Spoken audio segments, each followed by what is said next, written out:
leave it to the professionals.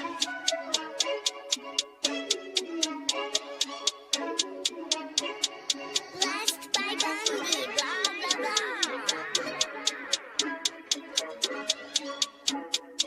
Started off with a bit, now I got coin. I see where y'all going. Been poppin' since Web 1, hella hope on Web 2. I was living a dream, now I'm on Web 3. And it is what it seems, topping the pyramid schemes, I'm telling you. I'll sell you a percentage on Nebula. Shout out to Vince, he'll set it up. Surfing on the web and I'm shooting at 3. I've been goated when I got my G. I'm an alien boy from a different planet, yeah. So I got my drink, I'm riding in the 1920s Model T Ford. Car era lore. Call me Levi playing on the keys, boy. And I'm about to put my gloves on. If I said it, then I meant that. Yeah, I like that one, I'm about to get that. Crash that whip for the drumsticks, whiplash. I'm about to get them all. Are you with that? In a white boat, surrounded by blue. I want one, but I got a cop too. I wanna fly high in the sky, arms out wide, trying to soar from a bird's eye view. I'm on fire, Ricky, Bobby, cracking the pavement, Whitney, Bobby. I'm a Saki bomb, Hiroshima, Nagasaki. Bruce Wayne been a dog, and I keep it 101, cause I'm feeling kinda spotty. You sipping on some rock, and I'm sipping on octane. The only thing around my neck is the Started off with a blockchain. bit, now I got coin. I see where y'all going. Been poppin' since Web 1, hella hope on Web 2. I was living a dream, now I'm on Web 3. And it is what it seems, topping the pyramid schemes, I'm telling you. I'll sell you a percentage on Nebula. Shout out to Vince, he'll set it up. NFT, Twitter, blockchain. Seeing with the ghosts and we ballin' like LeBron James. Crypto. We can make a trade, get the memo. The field's not falling for the FOMO. Listening to Coffee with Captain. You know we worldwide, they loco. I ain't never gonna stop rapping. Orlando, yeah, we working magic. We rocking Ethereum entities. I just went and caught me a half base. Man, I gotta shout out Started the off with a party. bit, now I got coin. I see where y'all going. Been poppin' since Web 1, hella hope on Web 2. I was living a dream, now I'm on Web 3. And it is what it seems, topping the pyramid schemes, I'm telling you. I'll sell you a percentage on Nebula.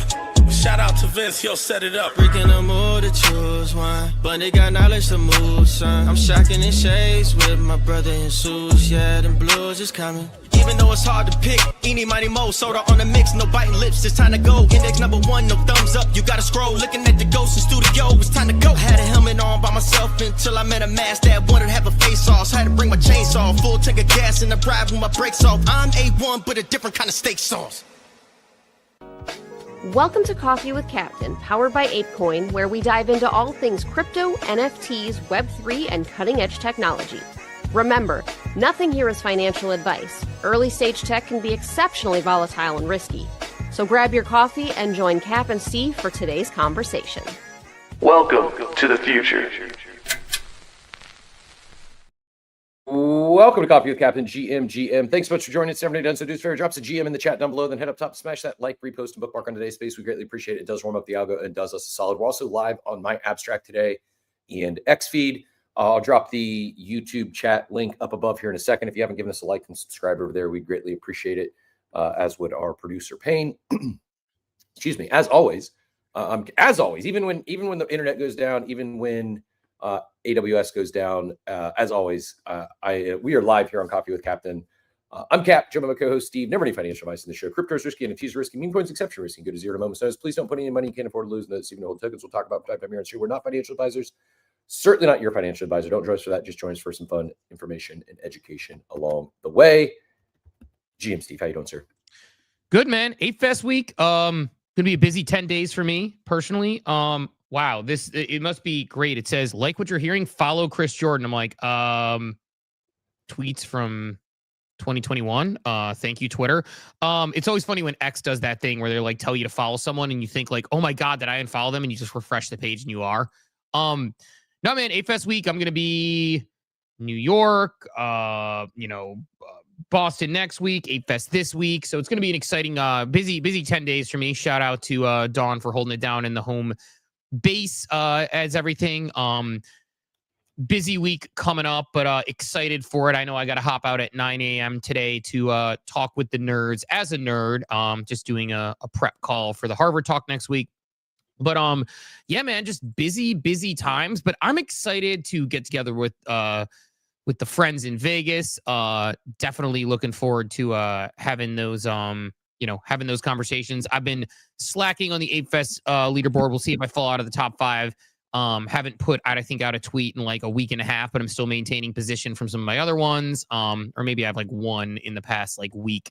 But yeah, man, just enjoying this thing. Was checking my BZ account this morning. Pokemon cards are way up, so I got to get to selling on some of that because there's cards I bought for like $100 that are selling for like 400 plus on eBay nowadays. So it's like, Wow. When I started doing the math on that thing where you look at your portfolio and you're like, I'm over allocated somewhere.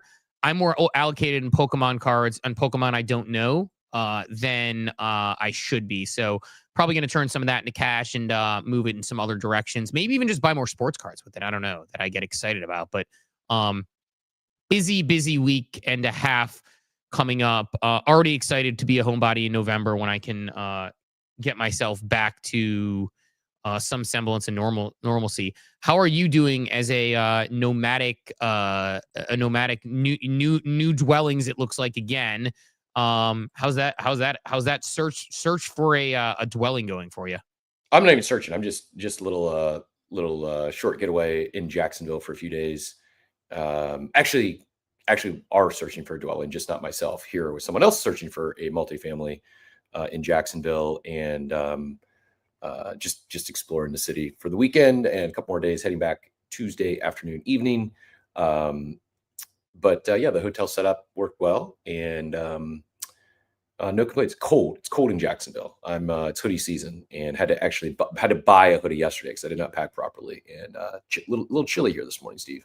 Yeah, as I understand it, the Jacksonville, I think it's like one of the larger cities in the country by land mass as far as the size of the city. Indeed is. My aunt lives down there. She loves it. She was the CFO of the NFL and the CFO of Time Warner, so she is a rich retiree enjoying her life down there. So she seems to like it quite. I think maybe they don't get as bad of the weather, maybe, and but they don't get the brunt of the weather, but they do get I don't know. But they do have people who like wear jeans in the hot tub at the Jaguars game. So it's a interesting spot. But good stuff, man. Good stuff. It's definitely a busy week. I mean, Project Great come doing on this week. We've got do us a favor, give us a like or retweet, a comment on the room. By the way, we always appreciate that as we warm it up. We got to do a Death Fun run at some point this morning. That'll be fun. We're getting close to the end of that one just because we are getting close to being out of Death Fun cash because of how we've been running it. So when that's done, we will get that going. But yeah, man, it's we got OpenSea updates. As far as we know, TGE is now Q1 2024, so that's got a little bit of a longer tail to it. So I'll be curious how they manage that, especially the time between now and then. Too long, man. I know it's still cold open time, but share with you, and it is what it is. But it's just way too long. It's not. I understand they've got to do what they need to do now. They really screwed up teasing and even formally announcing C when they did. People are exhausted. It's just like, this is something you need to use to build momentum going into actual TGE. And I'm like really concerned by the time January, February. I'm not expecting January. When teams like this say Q1, it's usually the end of Q1. Man, by March, like maybe we're in a raging bull and it doesn't matter. Or we could be starting like down the depths of a bear and people are just going to be exhausted. And that thing is just going to be insta-dumped. And I'm fearful they lose all the momentum they built up with this. They really screwed up by announcing and teasing it just too early. I mean, it was teased and rumors started flying last September, over a year ago already. And it's still going to be potentially another 5 months. Like and this isn't a startup. This is a company that's been around for 7 years. It's just, the people are exhausted. And in a token launch like this, a farm, it's rare. You're probably never going to make everyone happy unless it's just up only and everyone gets, thousands or millions of dollars of magical internet money. Just tough. Put the team in a really bad spot. And unfortunately, most of the team that's there now can't do anything about it. Like, they can't go back and change history. It's like, they just note to future teams launching tokens. You just can't drag shit out this long. And maybe you need to talk about it internally. You can't announce it and just tug the people along for 12, 18 months. It's not going to work. It doesn't matter how great your plan is, how great your tokenomics are, how great the the farm is, the great the pre-farm Ponzi is. Like, it's just people there's too much happening in this space. It moves too fast. You can't farm this people this long. And that's what whether they think they're farming people or not, whether it's logically and rationally makes sense, if the market thinks they're getting farmed, the market is getting farmed. And that's the consensus right now. It's just, I don't know what they do at this point, but I have a feeling season 2 is going to be a lot less activity and a lot less volume than season 1. Season 3, I saw Adam getting shit over tweets from 2012 yesterday. A little exaggeration, but you know, he was dunking on Blur, and now people are throwing that back in his face. It's just like, the market's right. Like, your customer's always right. It's not always true. The market's always right. It's not always true. But in stuff like this, man, you can't. Maybe alienating is too hard of a word, but people are getting frustrated already. Months from now, 5-6 months from now, man, they're going to be up in arms. Like, they're putting so much extra pressure on their launch.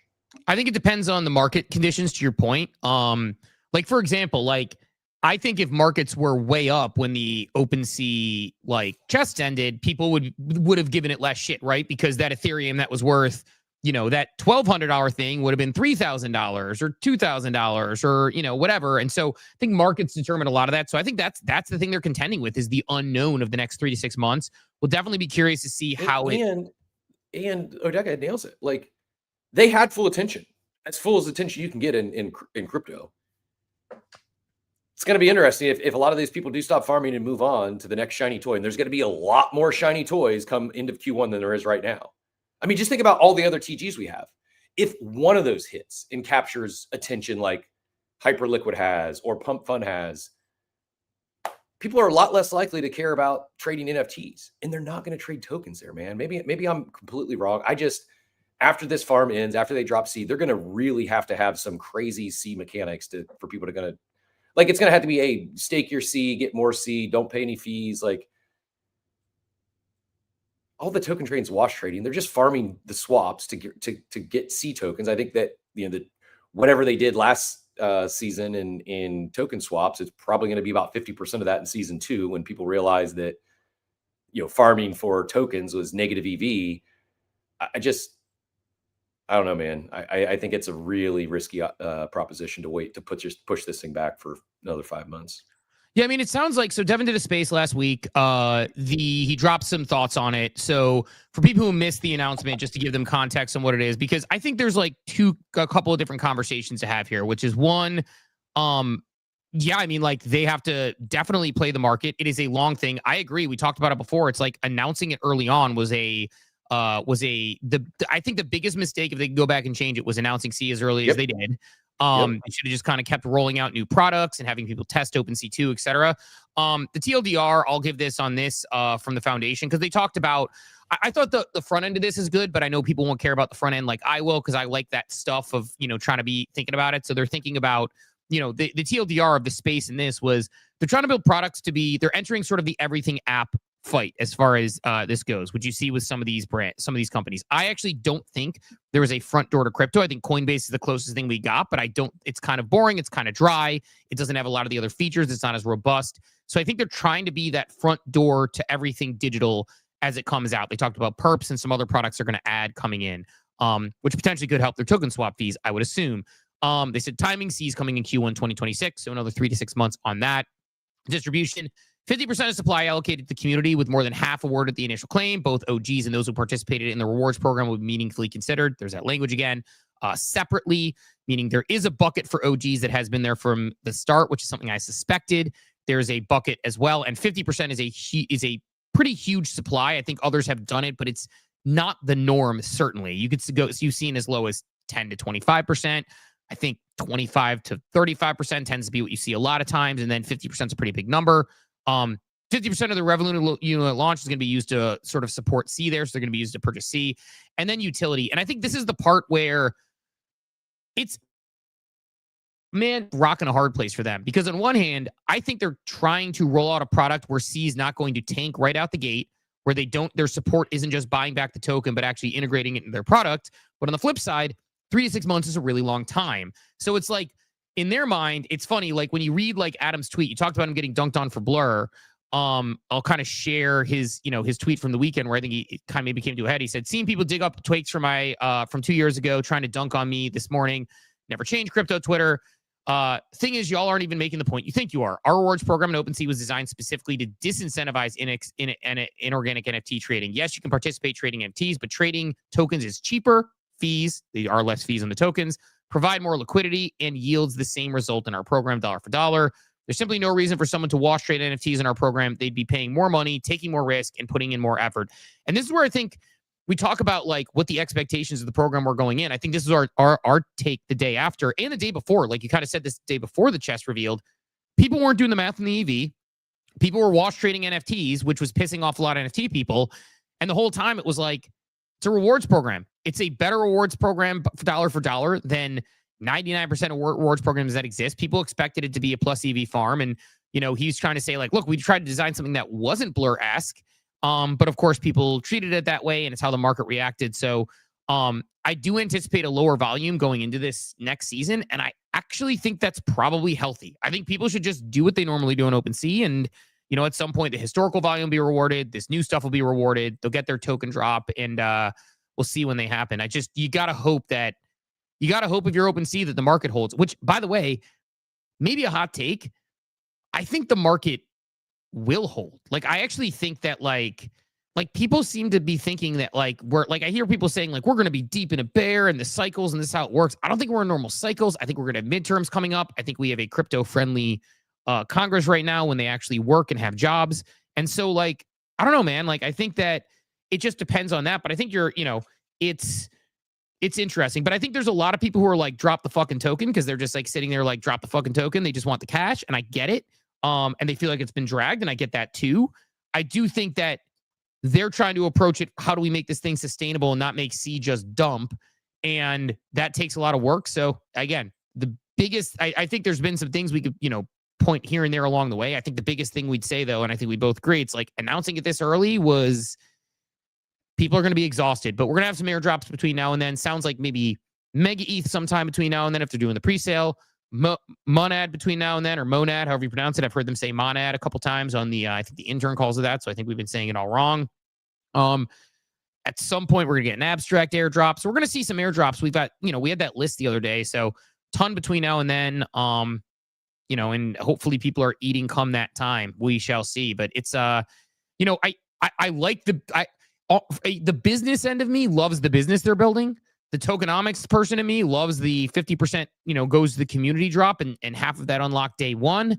The crypto participant in me is like, oh man, what are they going to do for the next, 1 to 2 quarters of the years to, to keep people excited about this thing. And who knows, man, it's going to be a very, very, very interesting time for sure. But, what else you got on your list? That was like one of the things on mine, just to be like, man, long time frame. I personally like the thought process around the token and everything, but I can understand people are like, I think there's a tendency of people that just want their money, their free money for using OpenSea. And I understand that because there's a token coming and product's been around for a long time.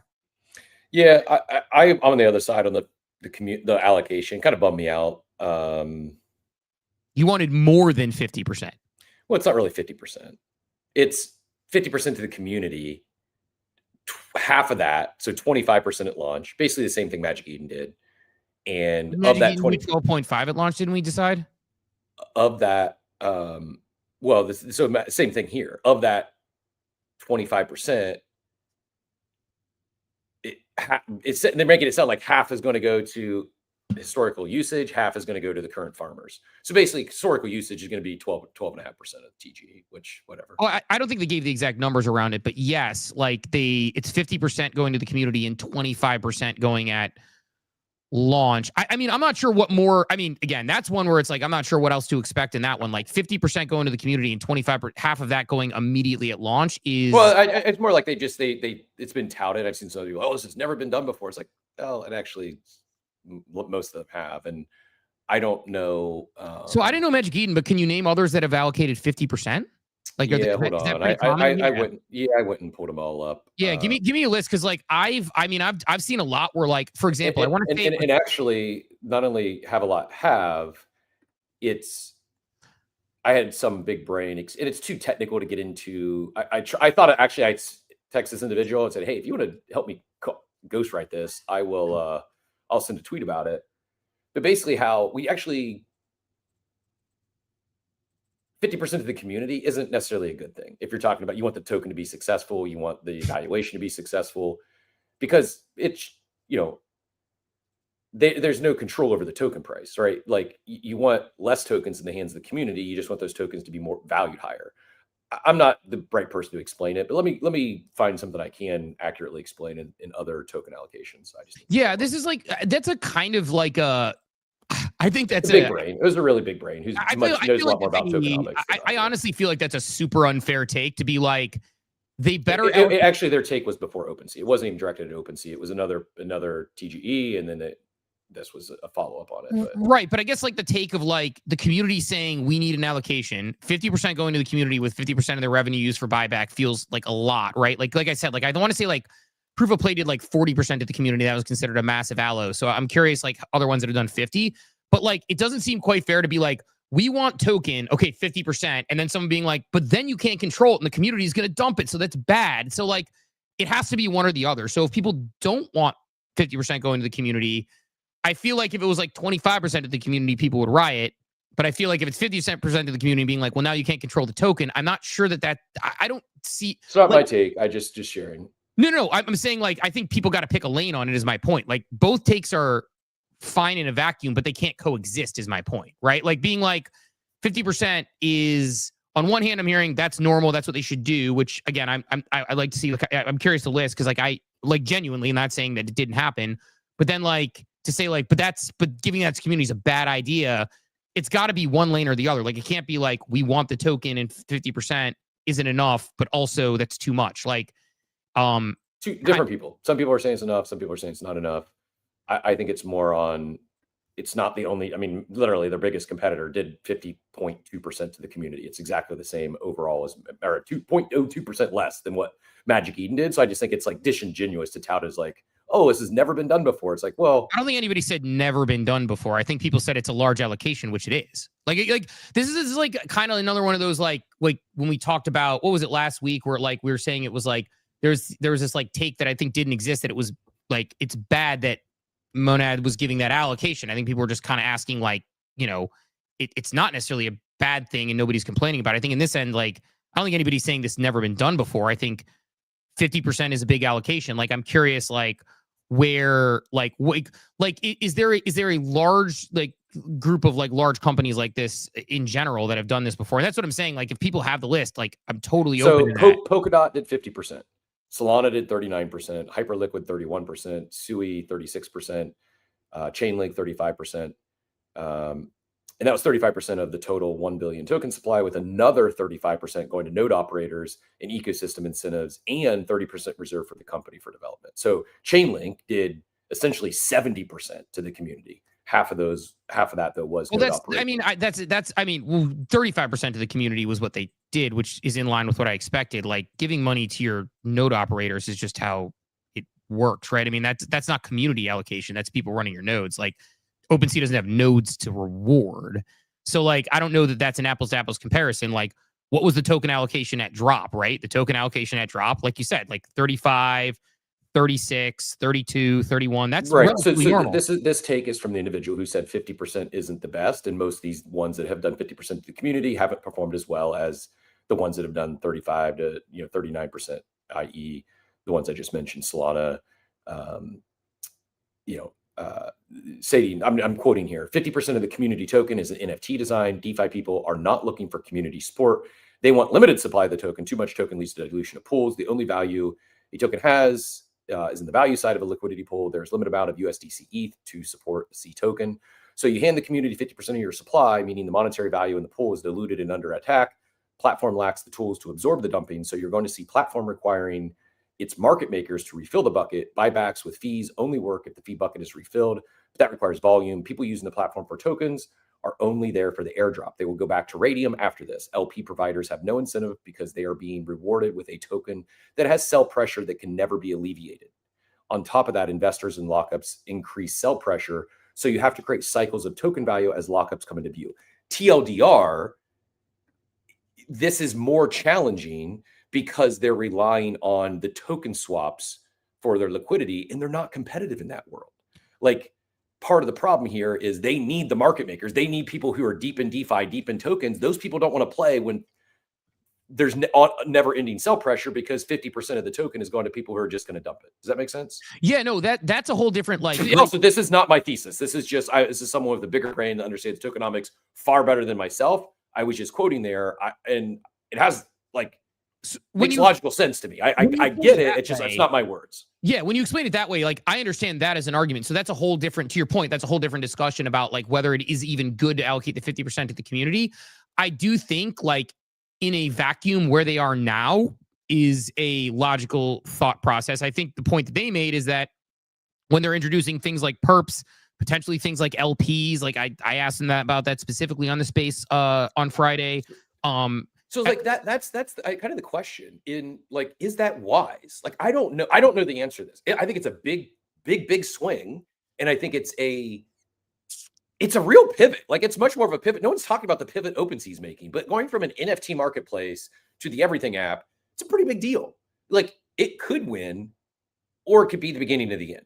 Odeka says here, I see OpenSea like a restaurant. Right now, they're trying to be the everything instead of focusing and refining their top 5 items. Now, I can counter that and say, well, trading tokens, spinning up LPs, that is a top 5 item. If you want to be relevant in crypto, you have to be in the token game. NFTs are not going to cut it. NFTs are just the total addressable market is not there for a $1 billion company.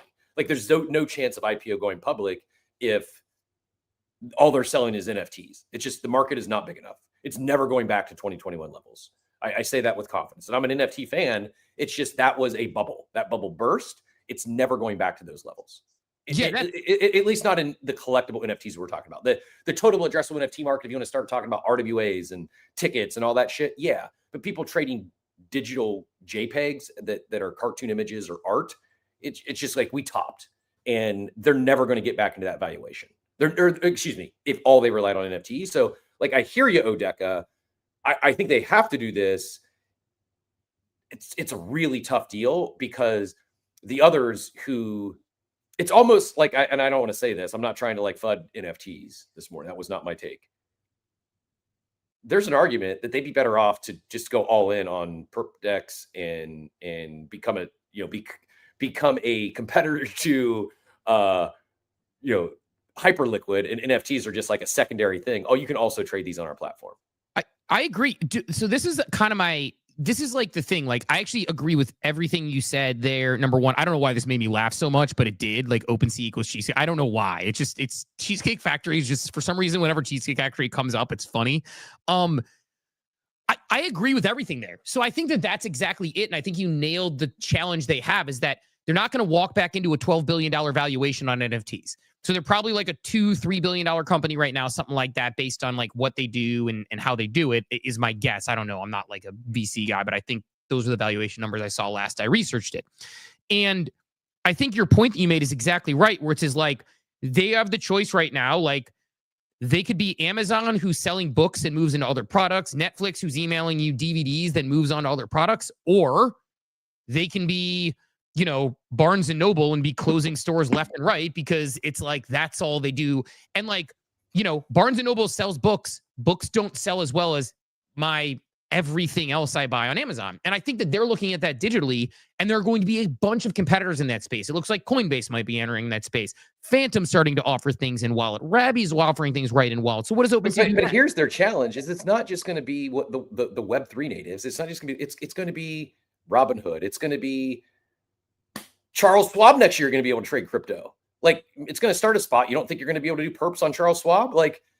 They're going. The space they're entering right now is. There's some, you've got Binance, you've got Hyperliquid, you've got Coinbase.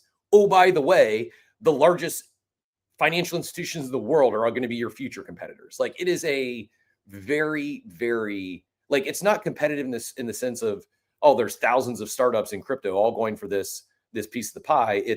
There's some extreme entrenched leaders in crypto. And oh, by the way, the behemoths of the world are going to be jumping in this space in the next year or two. Good luck. On the way. And that's it. I mean, that's like the thing is, if you're OpenSea, though, I think you have two choices. One, you try to take this run and bring your crypto people along to these other things you're doing. Or two, you just simply accept the fact that like other people are going to do it. And you say, okay, we're going to like slink back and do an NFT marketplace and people can trade art. And that's that. Like Odeko was saying, I think they have to try the former. Like they have to try the former. Now, are they successful? Does it work? They end up merging, getting acquired. Like who knows?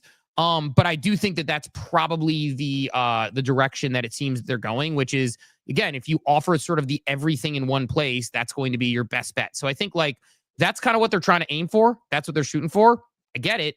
It's definitely going to be a challenge and something for them to take on because it's like and that's the direction they said they're going. And like it's like maybe good, maybe bad, maybe indifferent, but I think that you have to take that swing. And to me, like, Hollander was saying this last week where he's like, one of the reasons he joined when he first spoke with Devin and he was, he wasn't looking for a job and he was talking about coming on a CMO was that the idea of in the palm of your hand, having everything you want to do in crypto in one place, including an actual like logical launch pad, NFT marketplace, et cetera, is what he was looking for. So yeah, we'll see how the big ones come in and compete and what they look for. But it's definitely a challenge for sure, but it's like, like we said, like the Amazon example, Amazon could have kept selling online books and called it a day, or they expand out into other products. And I think if they're going to do it now, they got to, like, they can't wait on it, I guess is the other thing. Is like, if they're building perps, if they're building a mobile app, if they're building all these different things, you can't wait on it. You got to do it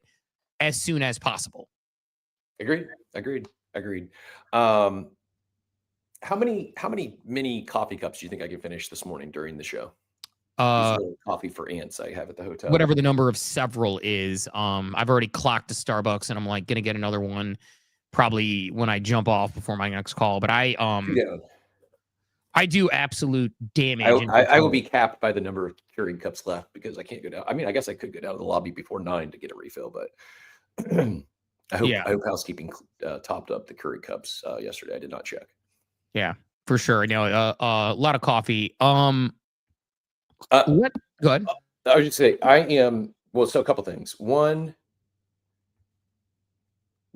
smooth on the show this morning from the hotel. Audio, we got that sorted out. Had 2 things plugged in wrong in the back. Got a couple just catching up with chat here real quick. Who likes Cheesecake Factory, says Chin Sandy. This is also a proper way to engagement bait Spaces titles for any aspiring Spaces host. OpenSea equals the Cheesecake Factory of crypto. No one knows what it means. It's provocative. It could be good. It could be bad. We're not taking shots. We're not dunking. We're not glazing OpenSea. Like no one knows. So it's an accurate indication of the topic of the show. Fitzy asked, because I did early before that, I had the title on the internet being down, but coffee is live. Fitzy asked, are we going to be discussing AWS outages on the show? Probably worth at least a flyover, Steve, to talk about how the decentralized world of crypto, half of it crashed this morning when AWS went down. I said it's good news. They can't they always dump on us when they wake up on the East Coast. They can't this morning because MetaMask doesn't work. Phil asked, is CBC Ape Fest edition live in Vegas? Not this year, Phil. We talked about it. We thought about it. And then Steve and I came to the realization that 8 a.m. Eastern actually is 5 a.m. Vegas time. And while we'll be up hosting coffee on Friday, actually, Steve will be. I'll be on a plane. I'll be on a plane. Yeah. I will be up. I just won't be. I'll be. Maybe we'll see how the Wi-Fi is in the air. But I probably will not be.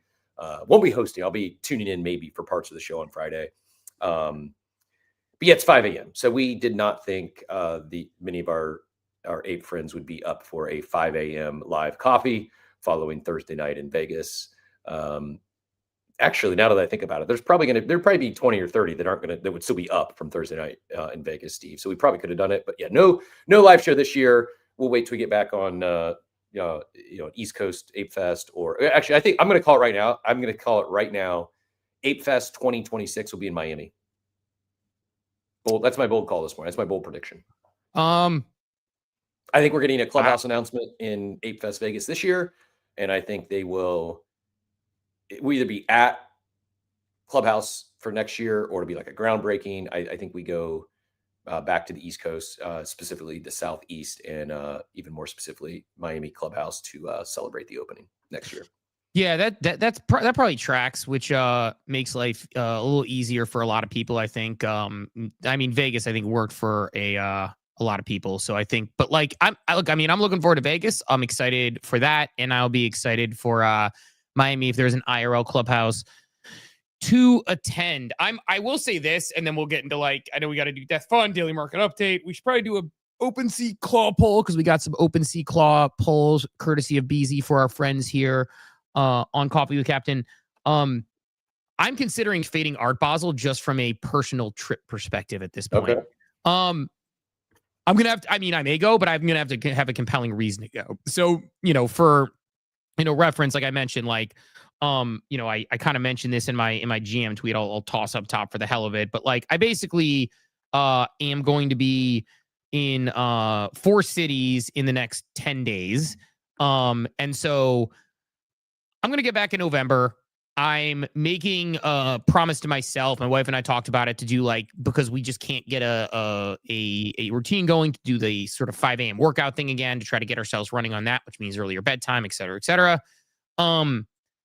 I don't think I want to break that routine come beginning of December unless there is a really compelling reason to go to Miami. Like, I like Miami. I like Art Basel. If there's stuff going on or reasons for me to be there, I will be there. But considering fading that, especially with the Christmas time cruise coming up as well. So I'm probably going to fade Art Basel unless it's like, hey, you got to be there for X, Y, and Z. As much as I like Miami in December, I didn't go last year. I've only been to Art Basel. I've been to Art Basel twice out of 5 years or whatever. I kind of faded a lot. It's great, but I mean, if I was going to do that, I probably should have just gone to Marfa, because Marfa looked awesome from everybody down there with everything they're leaving with custom Jack Butchers and Snow Froze and stuff, the artist getaway. So we'll see. And I just don't know what big is going to happen down there. So especially it's like Ape Fest and everything else. I don't know. Kind of want to just be home at the base and stay at the ranch and have some normalcy. But I don't know. I mean, for you, Art Basel is just a drive, so that's an easy one to hit. Yeah, I mean, I'll definitely do at least a short trip to Art Basel. You did make me think, though, because normally December is kind of light for me in terms of travel, but I too am doing the Christmas cruise this year. So a little extra travel in December. I'll most likely I'll still do an Art Basel trip, at least, for, like I said, go down for a day or two. And Dort says there's going to be a good vibes meetup that he's expecting. So that'll be a good one worth hitting as well.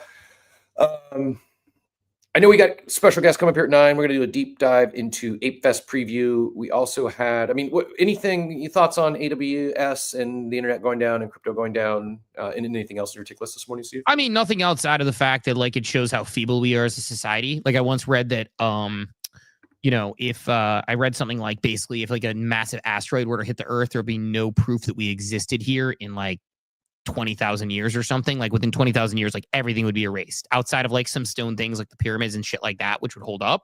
But generally speaking, our buildings, everything's stored on flash drives and in the cloud and on satellites. Literally, there wouldn't be proof. The satellites die and go off into space. There'd be no proof we lived here within 20,000 years. This is a good reminder of how interconnected we are and how much things can fall apart if we're all relying on this same thing for most of our stuff. And if it goes down, boom, we're out on pretty much everything we do. Like I mentioned this morning, I'd actually go talk to a human being to get my Starbucks this morning instead of pressing a few buttons because AWS didn't work there. So the interconnectivity of it all is always a worry. We live in a highly digital world. We live in a highly interconnected world. And the lack of redundancy and stuff like this is really interesting to me, where it's it's not worth it for companies to exist in incredibly expensive redundancy. But at the same time, that's kind of what you have to do if you want to make sure that you're handling things appropriately, because it's sort of like the servers. I remember at Progressive, there was multiple server rooms where we had incredible redundancy, where it's if one goes down, then the other one in Colorado Springs is up. And if that one goes down, the one in Tampa goes up. And if that one goes down, the one in Cleveland goes up. And if that one goes down, the one in Sacramento goes up. It's they had this redundancy built in and spent a lot of money on it to make sure everything was working. We just don't have that when it comes to AWS. So that's my uneducated AWS take about If I wake up and stuff's not working, Hulk smash, me mad, and I guess that's what I'll say. Yeah, yes, and yeah, when the aliens do arrive, like it's going to be the easiest takeover in the history of the universe. Like they literally would just cut our internet and we're done as a society. Like game over. We will not know how to function. I saw Fitzy jumped up. Fitzy, bring it. What are we missing on this AWS outage? And GM, welcome. Always a pleasure.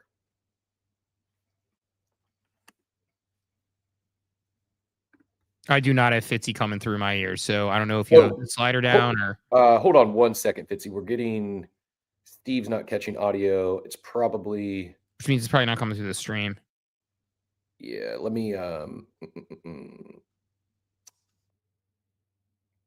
kind of at a loss with this one. Let me check out inputs, outputs.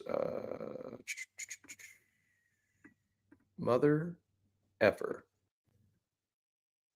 All this setup, all this bring all this equipment, Steve, all this audio equipment. Oh, wow, your audio just got 10 times better, whatever you did. All this audio equipment. I bring the freaking mic, the soundboard's right here. Like I travel. I had a whole suitcase or bag just for my audio equipment.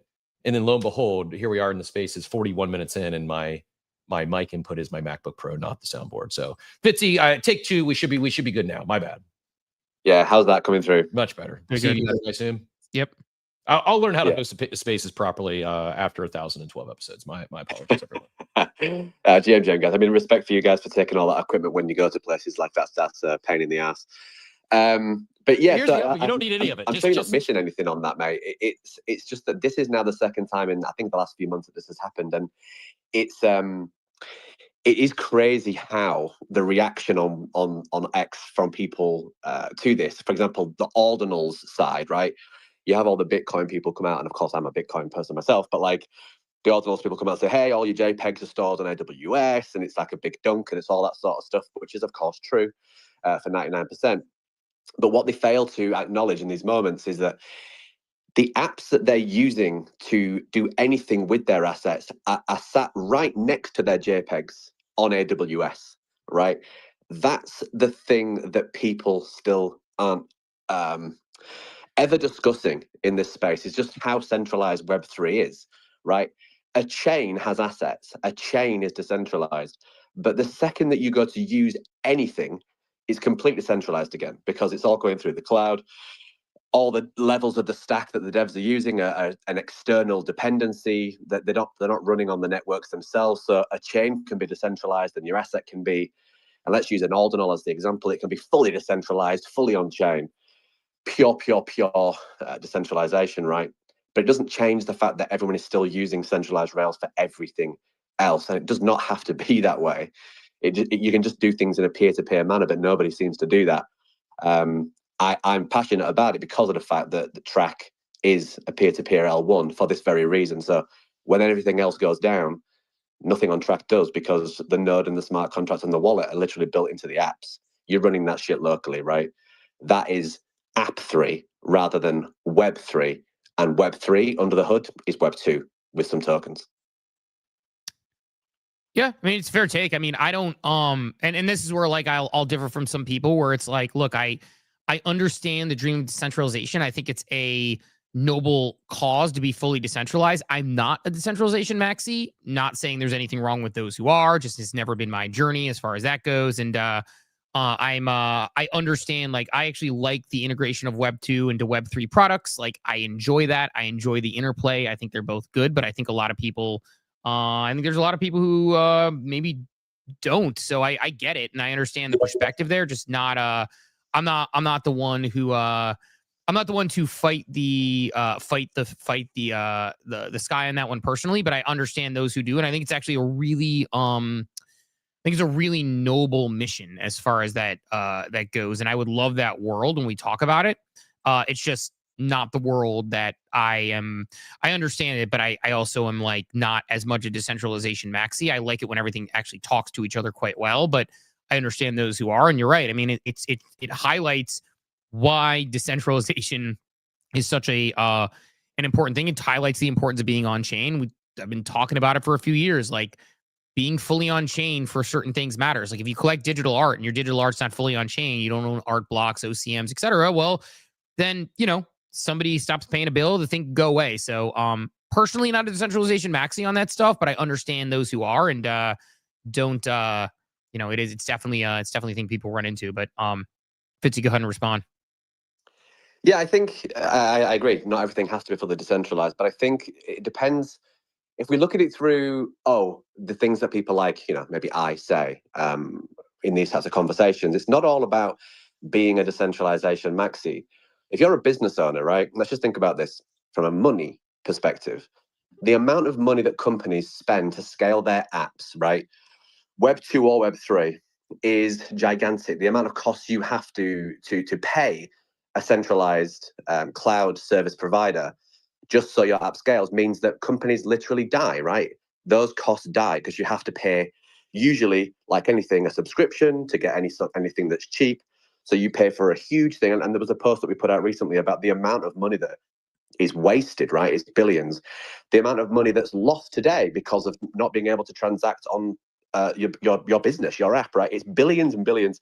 It's probably hundreds of billions.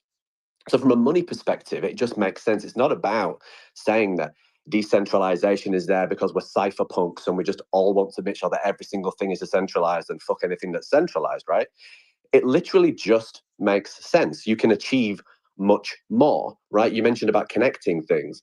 Blockchains can't speak to each other, right? So the idea of actual secure and trustless interoperability between chains and Web 2 systems and payment rails is also a myth because of the exact same reason, because it all gets sent straight through these clouds, right? So it literally stops innovation. It stops the space from growing, which is why we find that everyone does the same few things. We have trading this way. There's a new way to trade, or we have NFTs. There's a new way to do NFTs. Now it's Bitcoin, or we have, just another way to gamble. And we are kind of going around in circles. What we don't have is boring stuff, right? Like HR software or medical records or whatever. We just don't have these things coming on chain for privacy reasons, for dependency reasons that are centralized. So there's risk. It's more than just saying, we want everything to be decentralized with our fists in the air, right? It's way more than that. And bottom line, money, companies are getting shafted. You don't have to do centralized cloud if you do actual peer-to-peer technologies. And then you can do cross-chain interoperability and cross-system interoperability, cross-AI interoperability. Literally everything connects. So it's the solution to the major pain points that have actually stopped Web3 from innovating in probably many years. I mean, I think people are building the boring stuff. I know of people who are building the boring infra stuff. And in fact, that was part of the critique of proof of play is that they're moving to the boring infra stuff comparatively on some of the products they're building. So I think we need that stuff. I agree. And I understand the money argument. I think, unfortunately, for a lot of companies, this is the problem we have with a lot of blockchain-based things is that the upfront cost scares them. They're trying to get investors tomorrow. They're kind of like us in the sense that they just want an announcement of the announcement, but the version of that is how are we making our investors money tomorrow, next week, next quarter, versus the long-term play. It's why a lot of brands have their innovation groups. So, for example, like, Progressive Insurance had a group called Level 20. They had an innovation garage that they called it, which was a sort of fancy area within the company. Nestle has an innovation group that operated in a completely different building based on sort of different like foods and things they were trying. A lot of times it's a offshoot where they get the permission to sort of work on things like, for Progressive Insurance, it might be, back in the day when they were trying to figure out how to insure Uber drivers when no one else would, right? And they worked with a company called James Rogers in Texas to do that. Those sorts of things. So I think that those things exist as a offshoot and are a fun thing to say at an investor meeting for the future. But a lot of times people are looking in, you look in NVIDIA, what is the next chip that is going to be awesome tomorrow, not sort of what the future looks like down the road 10, 20, 30 years. So I think I agree. It's just a matter of there is not the urgency on that sort of stuff. And I think people are less, people run less hard at that. Let's get Bleu in here and then I'm going to try to do a death fun run before I get out of here in the next 5 or so minutes. So, Bleu, go ahead and get in here, GM. Hey, GM, it's been a while. You guys are doing such a great job. Such a great conversation. I mean, we've been talking about it for years. I remember coming up and talking about what my company does. And I'm like, hey guys, smart contracts, own your smart contracts, and all these things. Most of the companies that are out here right now are only interested, and this is coming from their own comments, they're only interested in custodial options. And it's kind of like hungry, hungry hippo is the way I kind of see it, of how many people we can absorb, take over, and have them in custodial options. People are offering stable coins. That's renting crypto. You don't own it. And it's like all these options that are being put out by Coinbase, all these different platforms, they're all custodial. It's all leading to really not owning your own um, information. And like what Fitzy was talking about, as a company, I don't want to surrender my data or my funds or my IP, to a centralized system. And I think that it's been pushed and the education is too hard, it can't be done, but it absolutely is able to be done. My company actually does that. We run on our own nodes independently. We run on our own RFCs, and we create our own smart contracts. So if you don't create your own smart contract, you're literally giving. It's the same thing. It's no, not your keys. You don't own it.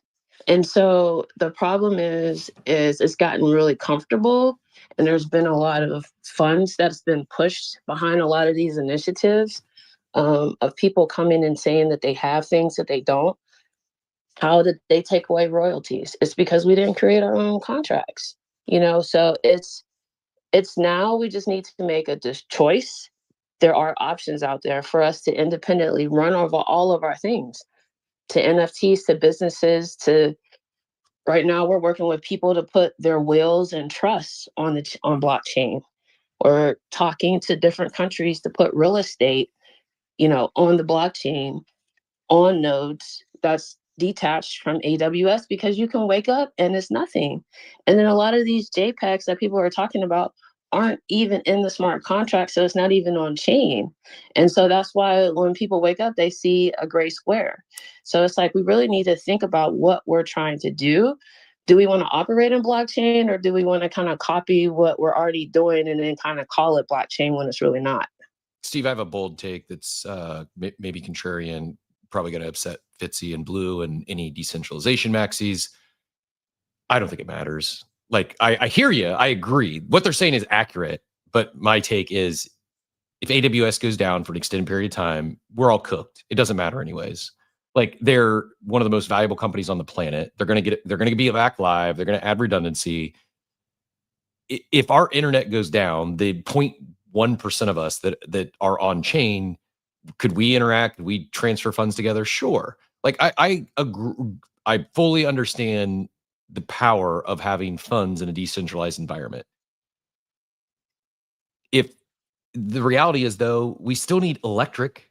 Like, if the power grids go out, it doesn't matter. Like, we're all cooked. Like, I think it's the world has, that ship has sailed. The train has left the station. Fill in the analogy. Like, we're all reliant on these internet giants. They need to keep things online. If it goes down, we're cooked. Because I think more so than a cloud server going down for an extended period of time and like crushing something, it's the bigger risk vector is the power grid going out. And if it goes out, like, the apocalypse is here. Like, we're back to the dark ages, and it's not going to matter if our JPEGs are on chain or off chain. It's not going to matter. Again, I'm not trying to upset anyone. And I went down this path. I first got into crypto. Like, yeah, decentralization is important. Let's go. Let's own our assets. And hey, I hold my, a good amount of my assets off chain. I self custody. I like having that freedom. I believe in that right. As far as how we interact as a society online, it doesn't matter. Like, it really, I just truly don't think it matters if we're relying on, because so much of the world is online in a cloud that's relying on Amazon and Google and in these massive enterprises. No one, like 99% of the population, isn't going to care. Oh, hey, all the crypto guys, they're not down. They're still online. Okay, great. We can trade JPEGs with each other. Good luck trying to go, buy some food at Publix. Yeah, I largely agree. I also think the other thing that again, isn't a popular take where it's like, I agree with things that were said, but I also, all right. I'm not saying they're wrong. I'm just saying, like zooming out, it matters in our bubble. My mom doesn't care if something is on a blockchain or it's stored in the Amazon web server. She'd probably prefer it's on AWS. Even if I guess but mom, remember when AWS went down? Here's the thing. It's going to be back up today. It's probably already back up. People did without their internet connection for an hour or two. Like it just, on front, 99% of the world isn't ready, nor do they want self-custody. And while in the doom and gloom scenario in an apocalypse, would it be good knowing that, my JPEG is on chain, so I still have it? Dude, no one's going to care about your JPEG if we lose internet across the world. No one is going to care, except yourself and 1,000 other people that are deep. Like, it's just like if we just think about it, if the world loses AWS and Google and fill in the blank, if the Mag 7 all go down, no one is going to care about ordinals. No one. If they go down and they never come back, it's over. We're in a new society, and no one cares about our JPEGs. I think that's the extreme. On the other end of it, I would say I was going to go the direction Von Front was going to go exactly, which is most people don't want self-custody in general, period. Like some people do. I think it's a good option. I think custodial wallets are hyper important because most people are going to want that. Cap, I'm going to do this because I was going to take these. AWS wants to be on more than people want it to be on. They'll always fix it ASAP because they love making money more than we love being online. I agree. It's like you're talking one of the most valuable companies in the world, one of the most powerful companies in the world. They want to be live they want uptime of 99.999% of the time more than we do. They'll fix it. Like I trust them to fix it more than as much as I trust Bitcoin to continue to operate. Well, I mean, it's a let's do this, Cap, because I need to jump in like 2 minutes. So what I'm gonna do a death fun run for Jambert because I'm gonna be out tomorrow. So I was gonna do 2 today, but we'll get 1 done. Jambert got struck zeros last week, so we're gonna try to do Jambert real quick on death fun, and we're going to see if we can get him paid here out this morning. So we're gonna do our 3 quick runs, and then if I'm able to come back after my meeting, great. But I realize I probably can't, so we're going to try our best. And then you can continue with Fitzy and Blue. I know we got a guest coming up here in a little bit, but let's try a death fun run for Jambert. So I'm just going to try to speed run. Boom, boom. No luck there. We're going to start you again, Jambert. We're going to get you. We're going to get you. We're going to get you. All right, Jambert. I'm going to cash this for you right now. And we're going to make sure I'm going to add you in on my list because I had you at the 0. So Jambert, you're going to earn I think it's now with the market down, it's about $89 courtesy of Death Fund. And now we're going to try a quick God run before I get out of here to get you going because we want to make sure it works. So Jambert, you're getting at least $80 courtesy of Death Fund this morning after we zeroed you out. Try one more run here. See if we can get you getting a God run. We're going to middle, and middle was down. So Jambert, not ideal, but hey, you got that. Let's we're going to do this as well. We're going to go to BZ while we're here. And we're going to do a very, very quick OpenSea claw poll for Teacher Katie, who's the best, courtesy of our friends over at BZ and OpenSea, I guess, who are providing these over our guy Joey Vowell. So Teacher Katie's listening in, talking Boston, all the good stuff. Teacher Katie claw poll. We're going to do it right now and see what we get you. So doing a claw poll for Teacher Katie. Hopefully we get this thing through. We do not refresh. I have about 2 minutes. So if it has any stall outs whatsoever, Teacher Katie, you're just going to have to wait.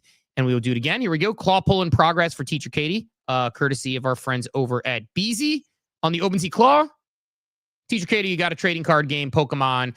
Send me your address for BZ. Just copy and paste your actually home BZ, and I will send this to you. And I cannot swap on the OpenSea Claw. There's no sort of liquidity there, but I will get that your way. So send me your BZ address. You can take that. You can sell it. You can redeem it. You can do your thing. So appreciate y'all, Jambert and Teacher Katie. I got to get out because I got about 1 minute, but appreciate y'all. And I'll let you continue this conversation. I'll be sure to listen back and catch y'all actually on Wednesday. Tomorrow, I'll be in tomorrow. Actually, I will be in tomorrow. And then Wednesday, then I'm out Thursday. So catch you tomorrow. Hey, have a good one. Good luck today. Fitzy, go ahead and get back in here. Yeah, see you later, Steve. No, I get it. I get it. And people, I guess it depends what you focus on a day-to-day basis. So if decentralization on a day-to-day basis does not punch you in the face, then fair enough. But back to the point about making money, when people realize they can make more money by doing things in this way, or spend less money, whatever the outcome is, lower bottom line, I think that's what's going to make it move forward. Just to clarify one thing as well, and I think this is a common misconception. People refer to, oh well, we need AWS, we need these cloud services because they are the internet. Just a reminder that they're not the internet. They're just a service built on the internet. The internet is decentralized infrastructure, cables, routers, servers, protocols, TCP, IP, and the cloud is not the internet. So we absolutely do not need AWS in the middle. We absolutely do not need them to have our information. We absolutely do not need blockchains that have privacy, which is basically zero, because everything is just on the outside, right? You have non-chain networks that are doing fully homomorphic encryption, which isn't just like privacy because your data gets encrypted at one end and then decrypted at the other end. You can literally have smart contracts that are, what's the word I would use? You can have data within these smart contracts that you're using as a user. Again, not that the average user needs to know that, but they will love the fact that they have privacy and they will love the fact that they have ownership, right?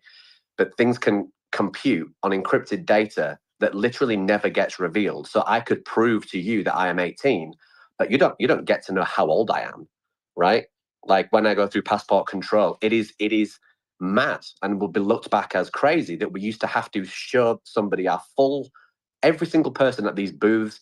You go to a hotel in Asia, for example, they want your passport. Like, I should be able to prove things without you knowing it, right? And these are all things like, ZK proofs and homomorphic encryption. So I'm spitting things out, but what I'm trying to say is, it's not a case of if the world will embrace decentralization. It's not a case that they're going to embrace decentralization because they're cypherpunks, right?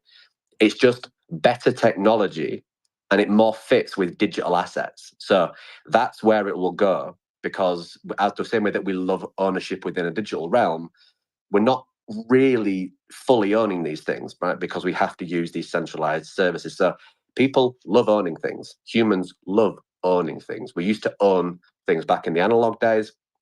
Then we hit the internet days. Then we hit file sharing and everyone loved it.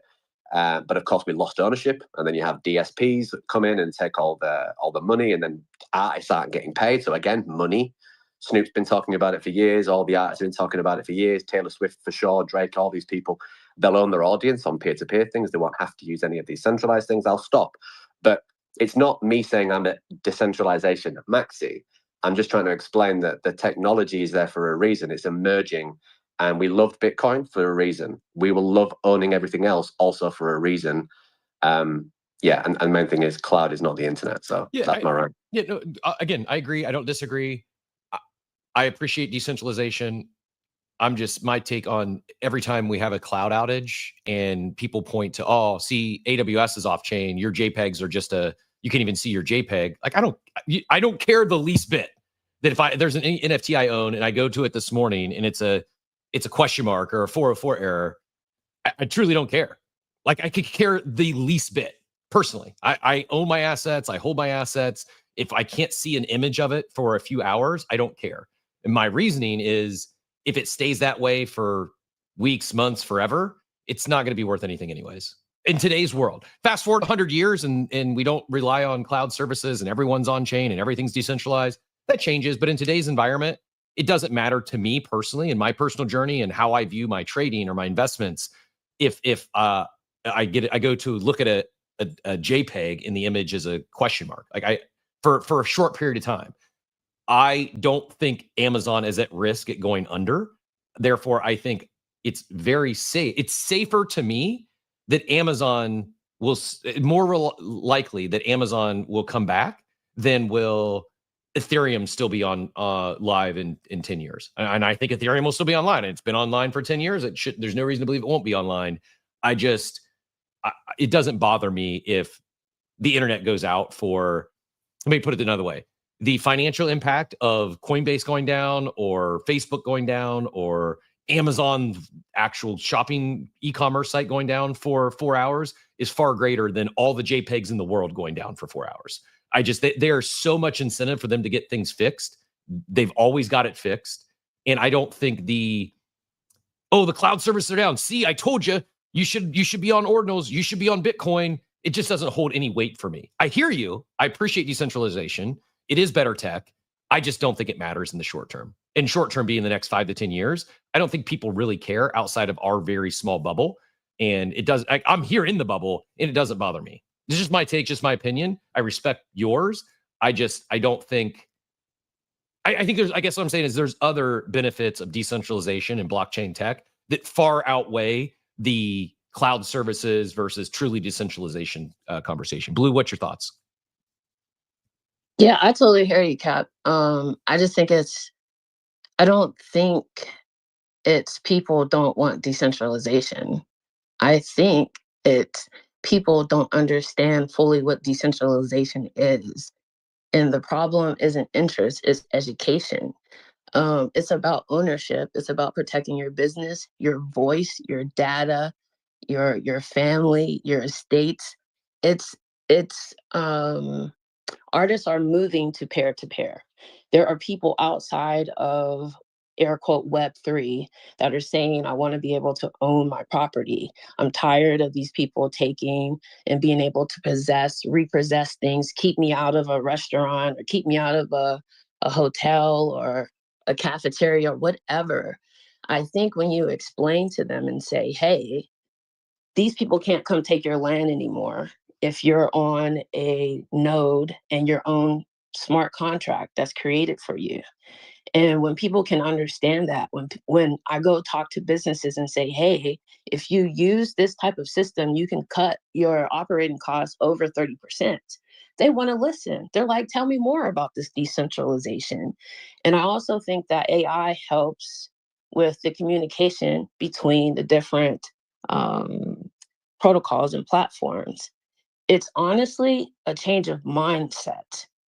And I think that it's being pushed down our throats. Like, we can't operate without AWS. We can. People are.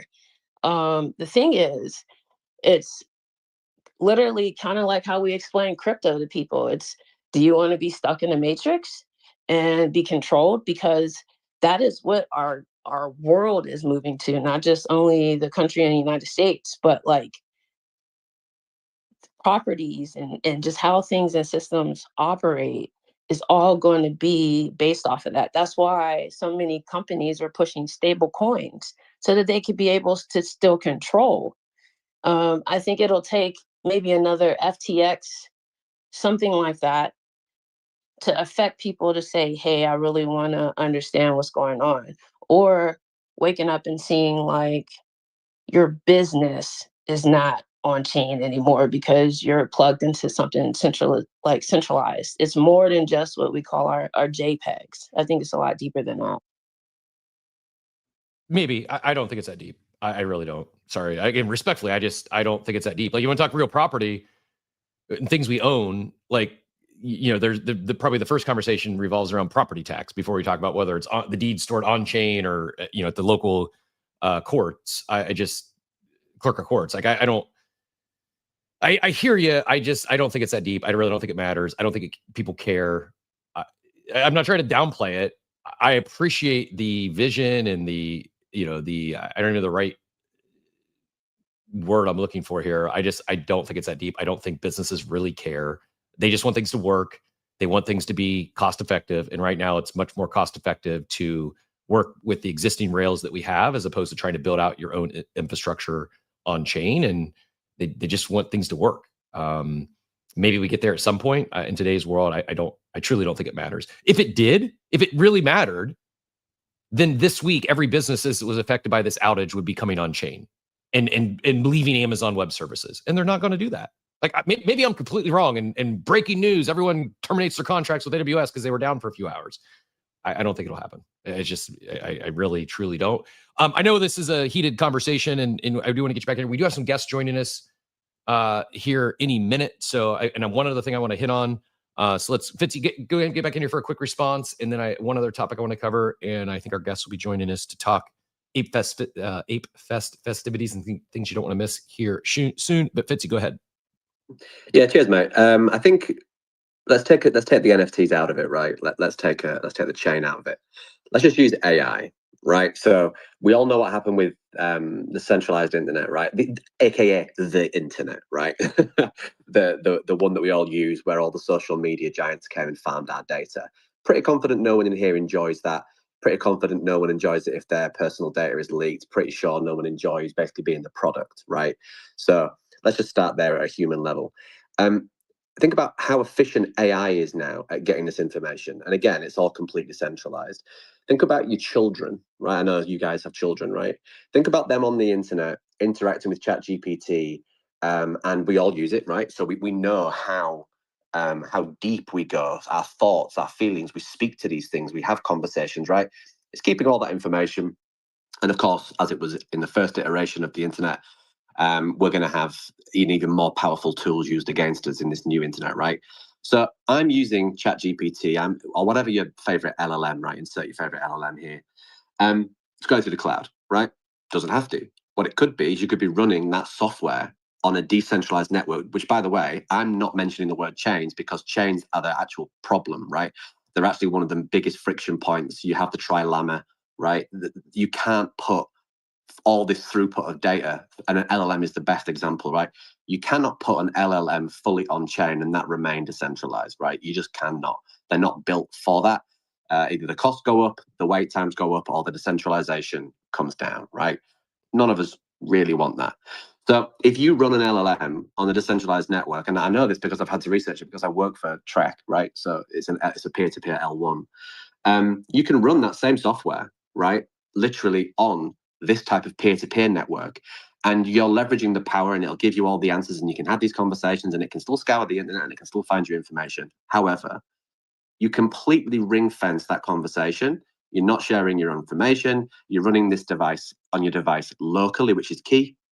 If you're not running it locally on your device, it is not peer-to-peer, right? And none of what we call Web3 is peer-to-peer, right? And I'll give you the best example in closing.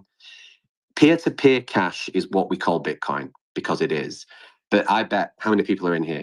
106, right? So including me, I bet almost none of us use Bitcoin in a peer-to-peer manner. I bet almost none of us download the node, and I bet none of us go to the command line and send Bitcoin. So when we don't do that, we are literally not using Bitcoin in a peer-to-peer manner, right?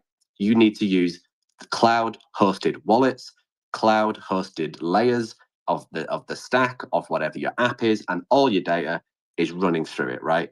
Chains do not support, will not support, and basically cannot support where we need to go for things like AI for your children to be protected. So I don't want to point this at you, Kat, but like when you say I don't care, I believe you do care. And to Blue's point, I just think people don't think about it. And these are not hopefully coming across as rant, because this is just genuinely something I want more people to understand. And it was something a few years ago that I didn't even understand myself. So I think people do care. I agree with Blue's point. People just don't understand the difference. Yeah, I mean, I care, but again, I don't think it matters. And I apologize. We're getting some comments like issue, like saying audio in spaces is cutting in and out. I'm not sure why that would be. If you would like, you can go get the full audio. We're hearing that it's coming in smooth on both Abstract as well as YouTube. I don't think there's any choppiness there. Not just myself, but also our guest speakers. Apologies for our Spaces audience. Not sure why the audio would be cutting in and out. For those of you that did comment, if you could let me know just to help me troubleshoot. It says there's just an odd 3-second cutout, but definitely choppy. Is it just Zonko or Opportunist? Is it just when our guests speak, or is it also cutting out when I speak? Yeah, that would help me troubleshoot. Again, not sure what the issue. It's an X issue. Payne had to switch to. You know what? I'm just going to blame AWS. I don't even think X runs on AWS, but I'm going to blame the internet outages on our choppy audio this morning. So yes, I care. I don't think it matters. I just think if we lose cloud services that the world society relies on for any extended period of time, our problems are much bigger than anything that those of us tuning in today, those of us that are here every day, like our problems are just so much bigger, and there is so much financial incentive for them to get that stuff fixed in short order that I have enough confidence it'll happen. Like you're talking, you would have trillions of dollars thrown at getting things live again. And therefore, I don't think it matters. Like I think our world continues to operate. I think our world continues to run. And does it suck if we lose stuff for a few hours? Yeah. I think the overwhelming majority of consumers, of online participants, the overwhelming majority of those consumers would rather wait a few hours for things just to come back online before going deep dives and learning how they can send Bitcoin peer-to-peer via the command prompt. Maybe society changes at some point, but right now we're pot committed. We are too connected to AWS and the web giants. I'm not saying it's a good thing. I'm just calling it how I see it. I just think it is what it is, and I don't think it really matters, unfortunately. We can care. We can want a different world. It's AWS's world, and we are all just living in it. Good, bad, or indifferent. But I do greatly appreciate both you coming up and sharing your passion and thoughts on this topic. I do think it's important. I do think we probably should care. I just don't think it really matters at the end of the day. That said, the other thing I wanted to hit on here is, we need to decentralize so Spaces sound is better. This is important. The YouTube party is popping off, though. Shout out to Otis and all those over there in the YouTube streets or abstract. Not every day we get a Cook sighting here, but I just shared this. The Fed announced a surprise conference focused on Bitcoin and crypto tomorrow. Maybe they realize it's not good when the internet falls down. So the Fed is going to talk about Bitcoin and crypto payments on chain and not relying on cloud services. I saw a comment here, and the next thing I wanted to point out, but I'm not seeing it right away. So let me search for this one because it was a take from Economist. Bear with me as I bounce around. He says, I'm no economist. He just plays one on Twitter. But if I had to circle my calendar for Sell the News event this quarter, it would likely come the week of November 3rd. There are 3 advance notices of proposed rulemaking comment periods for the Genius Act, which close over the next few weeks, with the last being November 4th. Once these periods close, the Genius Act shifts from gathering input phase into drafting concrete rules and refinements for legislation, a rare milestone that is needed to stay on track with publicizing the final rules by July 18th of next year. If there are no delays, I would expect a ton of positive narratives surrounding TradFi, institutional adoption, etc. Blockchain rails at this time, creating a pop in euphoria until folks realize we're still 8 months away from implementation. I think this is a good sound take. I'll pin that up for anyone that wants to join that conversation with Economist. But I think we are definitely going to see some stuff. And maybe as this happens and we see more from the Fed and government involvement, maybe we do move to a true on-chain environment. Yeah, Mel, I don't know. I apologize. We may do this. Our Spaces, our guests have not yet made it. We may run a reduced show today since we're having the Spaces issues, and we will troubleshoot that and maybe run back our guest tomorrow or Wednesday. But we'll get them on before Ape Fest for sure. Trying to do my best here to keep up with all the chats, flying solo for the bit here.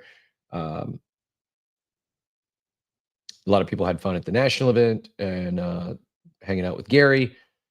Per Diablito, if you saw Jack this weekend, it says Bitcoin is not crypto.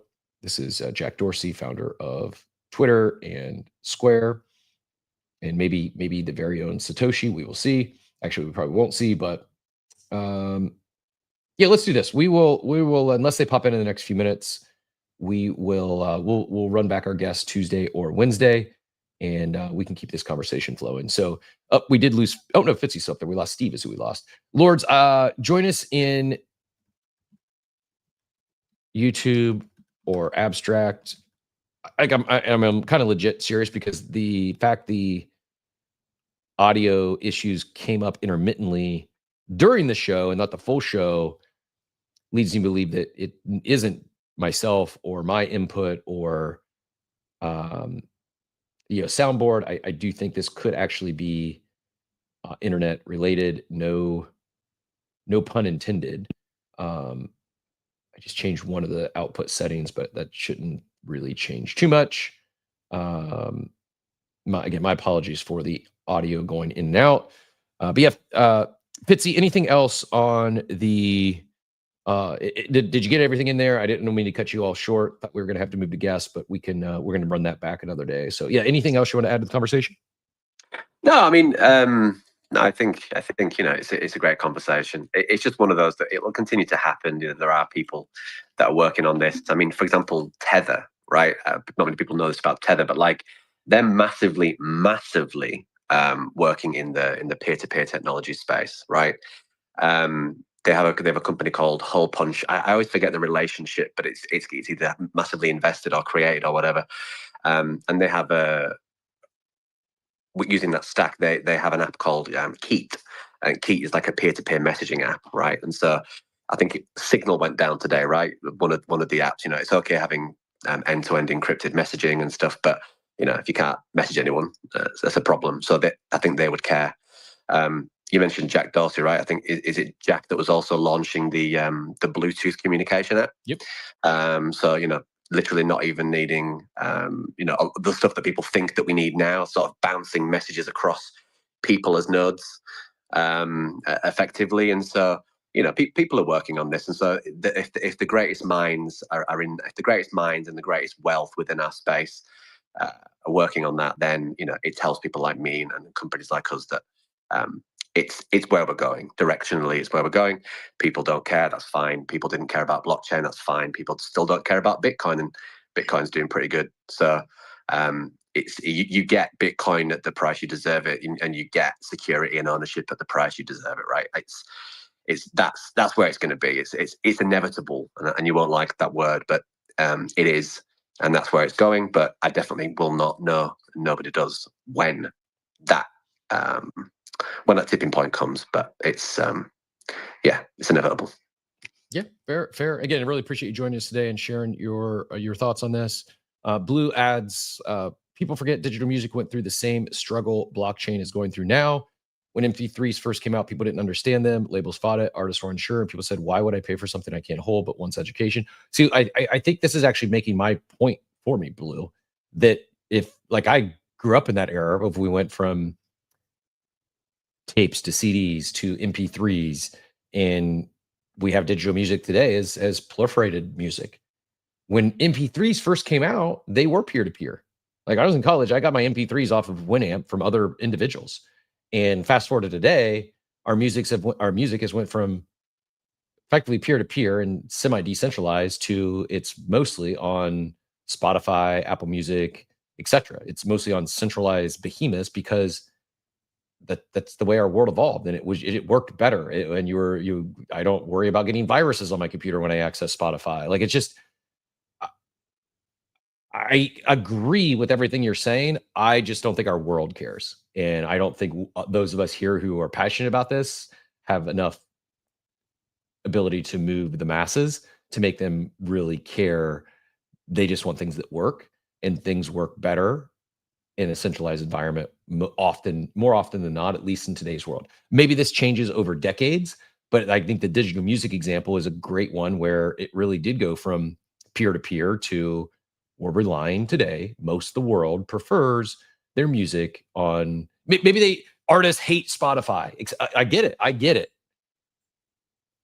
It doesn't really matter. It's the market has spoken, and they want their music in a centralized environment where they can access it and stream it at any time. They don't want to have thousands of CDs in their car that they own or thousands of albums in their car. They want 10,000 songs in their pocket, and they don't care who owns it or where it sits. They just want it to work.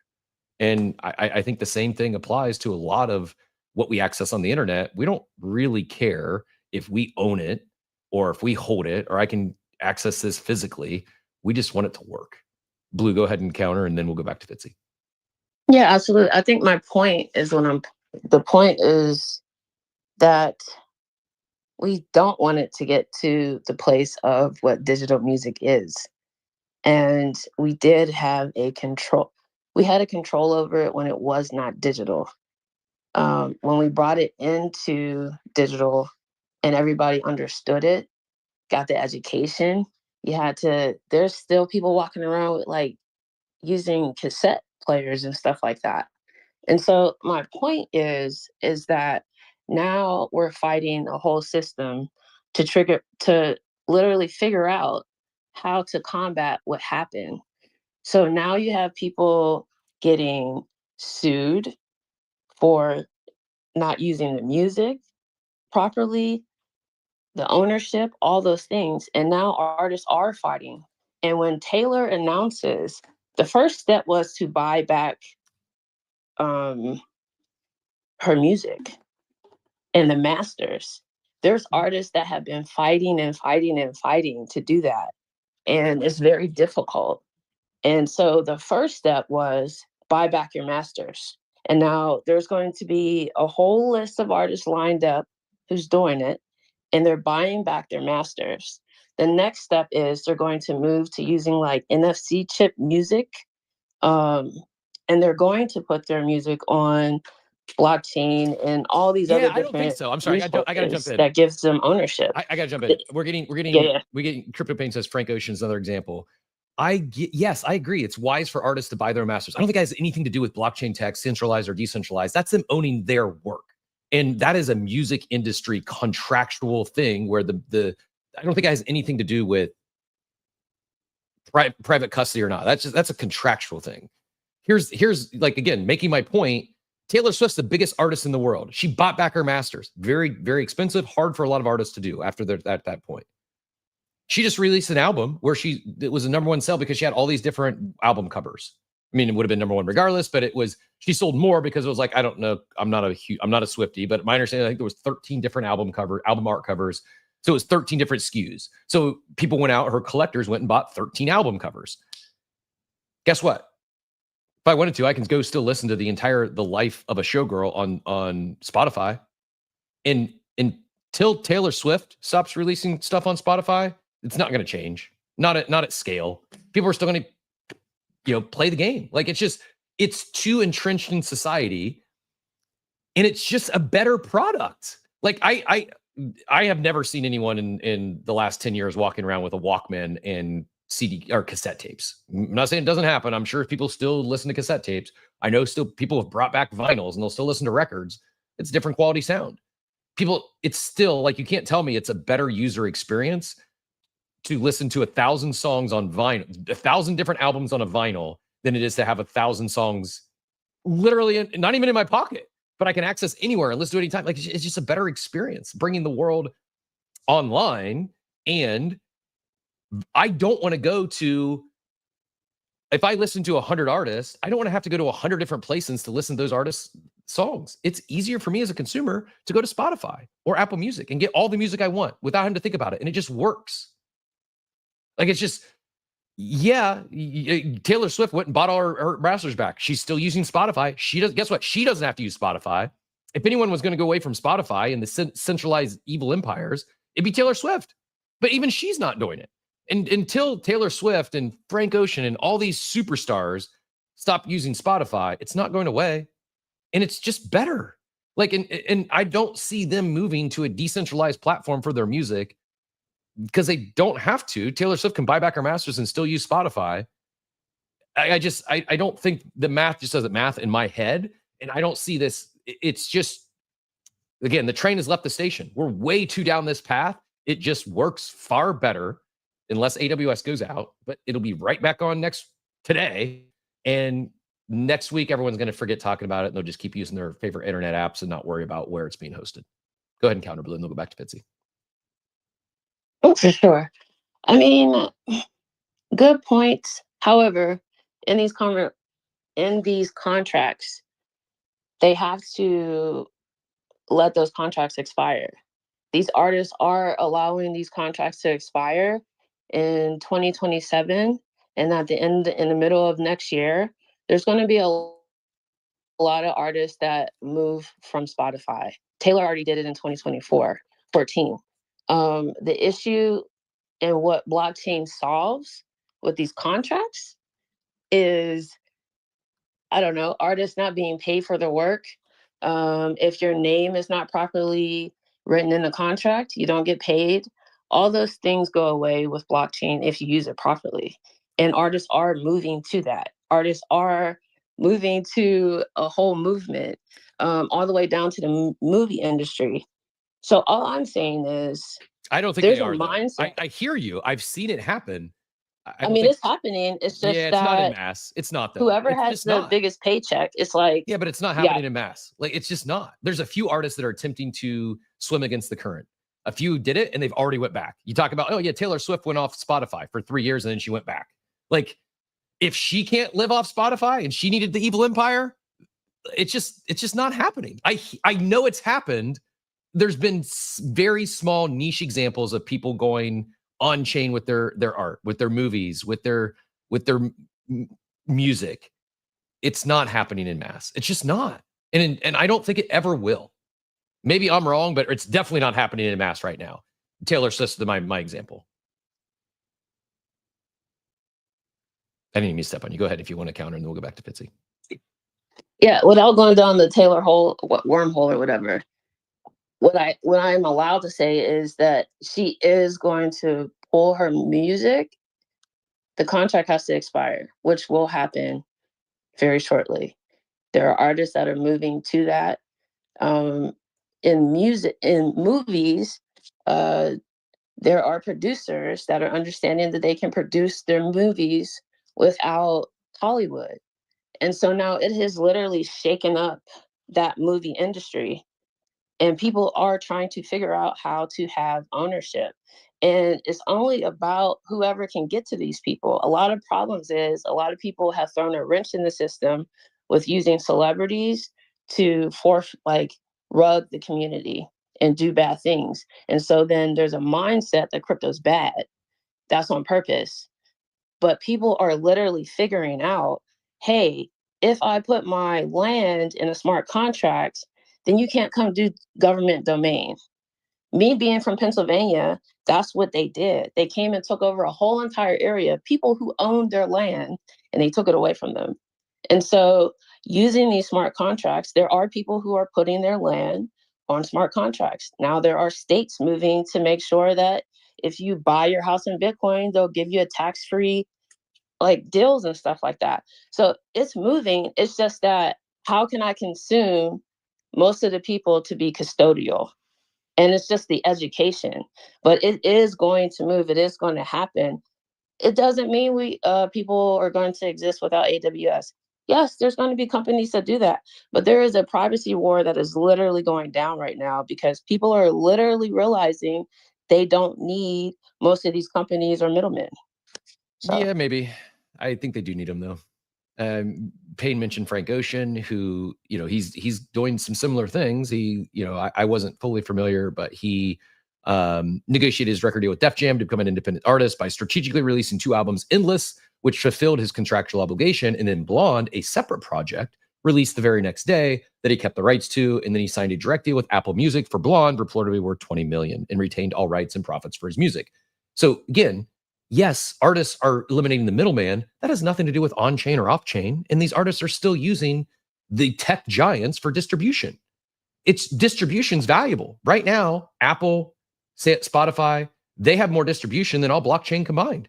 There's just not end users for this. You need distribution, you need their user base. And until someone else builds, I don't know, man, maybe it's the next hardware device that's not a phone. But again, it's just they have such a lead. I grew up I used to think similarly, but I've spent the last 20 years adjacent to Apple and these tech giants. And I bent the knee. I've negotiated with Apple and I realized it's Apple's world. And I was just playing in it. It doesn't matter. It's truly Apple's world. Go to try to negotiate a contract with Apple and see how they respond. And see the outcome if you don't bend the knee and take Apple's terms. You're not going to need a deal done with Apple. They speak from experience. And the reason they can do that is they understand how valuable the distribution is. It's Apple, it's Google, it's Amazon, it's Facebook, Spotify. Until a decentralized entity becomes on that level, and I think we're no less than a decade away from that happening. These artists, they may cut out the middleman, they may cut out the labels. They're still going to work with the distribution giants because they have the distribution that we don't have. And I don't think we'll ever get that distribution. It's just, go look at the numbers. It's insane. And the reason, like, if everything you all were saying is like, oh, it's all like, let's go. We don't need the giants. We can own our assets. We don't need these middlemen. Yeah, you can go buy a home with blockchain. You can put it on chain, your deeds on chain. It doesn't matter. If you don't pay your property taxes, it's not going to change anything. The government's still going to come in and they're going to take your home. Hard stop. Like, you can store your transaction wherever you want. It's just a receipt. You still have to abide and you still have to pay your property taxes. It doesn't change the actual, regulations. It doesn't change, talking about music, it doesn't change the need for distribution. You can own all your rights and not work with these giants. You're going to make more money working with them. Like, would you rather pay them a percentage of $100 million, or would you rather keep everything and get 10 grand? Like, it's just, they have that power that an individual, the largest artist in the world, still bend the knee. The largest artist in the world. Taylor Swift is a literal billionaire. She does not need Spotify. She still works with Spotify because they're that powerful. And I don't think we can think about this beautiful state that we'd all love to live in, where we didn't have to rely on these giants. It's just not reality. I see Taylor Swift and her going back to Spotify. See Frank Ocean and going to Apple Music after, yes, I agree. They're going to, middlemen will get displaced beyond art, across many industries, not just art and music. That doesn't change the need for distribution, and massive distribution is just far more powerful than peer-to-peer distribution. Blue, and then Fitzy, I promise we'll get back to you. Absolutely good points. There are artists that do blow those numbers out of the water. All I'm going to say is that people's contracts are going to expire. La Russell is a perfect example. Apple is shaking. Spotify is shaking because of what that guy did. All of the labels, he has contracts and put them on blast of all the labels that reached out to him. And so all I'm going to say is there's a lot of guys out there. You got 20, maybe a good 100 artists that are what we call slaves to Apple, and they put their numbers up. Their numbers don't add up. Those percentages are pennies. Taylor doesn't have to pull right now. She has to let certain contracts expire. She is going to be independent. She's going to release NFC chip bracelets. I could say that. But she's going to be independent. A lot of these people are going to be independent. I think La Russell blows Frank Ocean's numbers out of the water. And he gave his community, he's like a blockchain without a blockchain. He gave his community over $83K back off of all the money that he made. So I'm just saying there are examples. There's few in between, but over this next year or two, with people really understanding and having people come and show them what to do, and a lot of the stuff that Jack Dorsey is releasing, it's going to change. People are going to wake up, and when artists start and all these collections start seeing stuff and they keep getting rugged, or you wake up and there's no royalties, or that person didn't elect to send you those royalties, people are going to get tired of that. Yeah, maybe. I just respectfully, I don't think so. Just my opinion.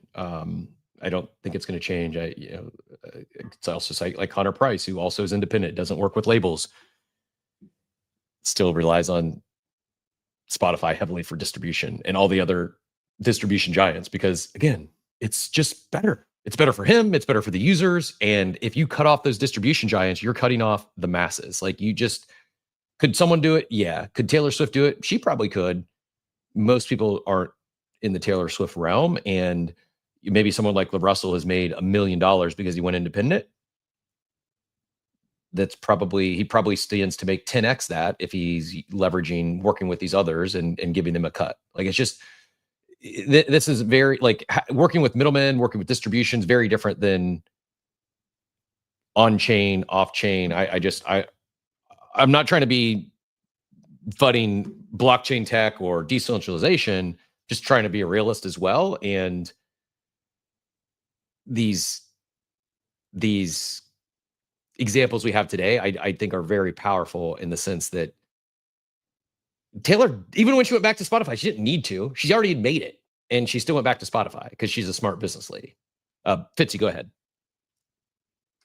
Yeah, I think I'm not going to try and sort of continue the Taylor Swift conversation, but of course it's a great person to frame that conversation around. And absolutely, what will happen one day is an artist of her caliber and her size will migrate from being just an artist, just an artist in inverted commas. I don't mean that in a derogatory way, but just an artist as people know them, as being a tech mogul. So it would only take one person like Taylor Swift to utilize a decentralized network to launch an app where people could own things, and it's all fully peer-to-peer. So the data, she gets all of it, right? So then she can leverage that. Now, of course, if fans are happy that as you're saying, people seem to be happy that these centralized companies leverage it.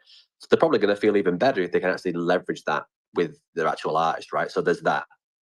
Once they fully own their audience, right? And this is not blockchain. I want to make sure that when I'm speaking, I am not referring to blockchain. Blockchain has some big problems, big challenges that mean that the music, Web3 music, the crypto music, and gaming and all these sort of things, still a lot of friction points there. And we go right back through to everything getting sent through these centralized rails, right? Which tells you that there's these walls that people are hitting in these industries. I'm talking about decentralized networks that are blockless, right? So like fully peer-to-peer networks. But I'm not going to go down that route. What I'm going to do is just take us back a little bit, right? When we hit the internet, we were talking about earlier, you talked about ownership of tapes, CDs, records, right? People did love and do love owning things. Not sure people can challenge that, right? We love owning things. If we can, and it was easy and frictionless, we would, right? So we went from physical things, analog ownership, having these things that we can resell. Great. That's better than having a DSP where you can't resell it because you're renting it. Or Netflix or whatever the type of media is.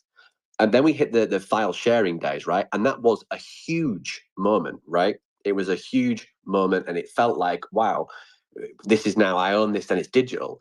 But you didn't really own it. All you went to was a torrent. You downloaded any peer-to-peer file sharing thing, and you downloaded a copy. But of course, that was the equivalent back then of an AWS JPEG, right?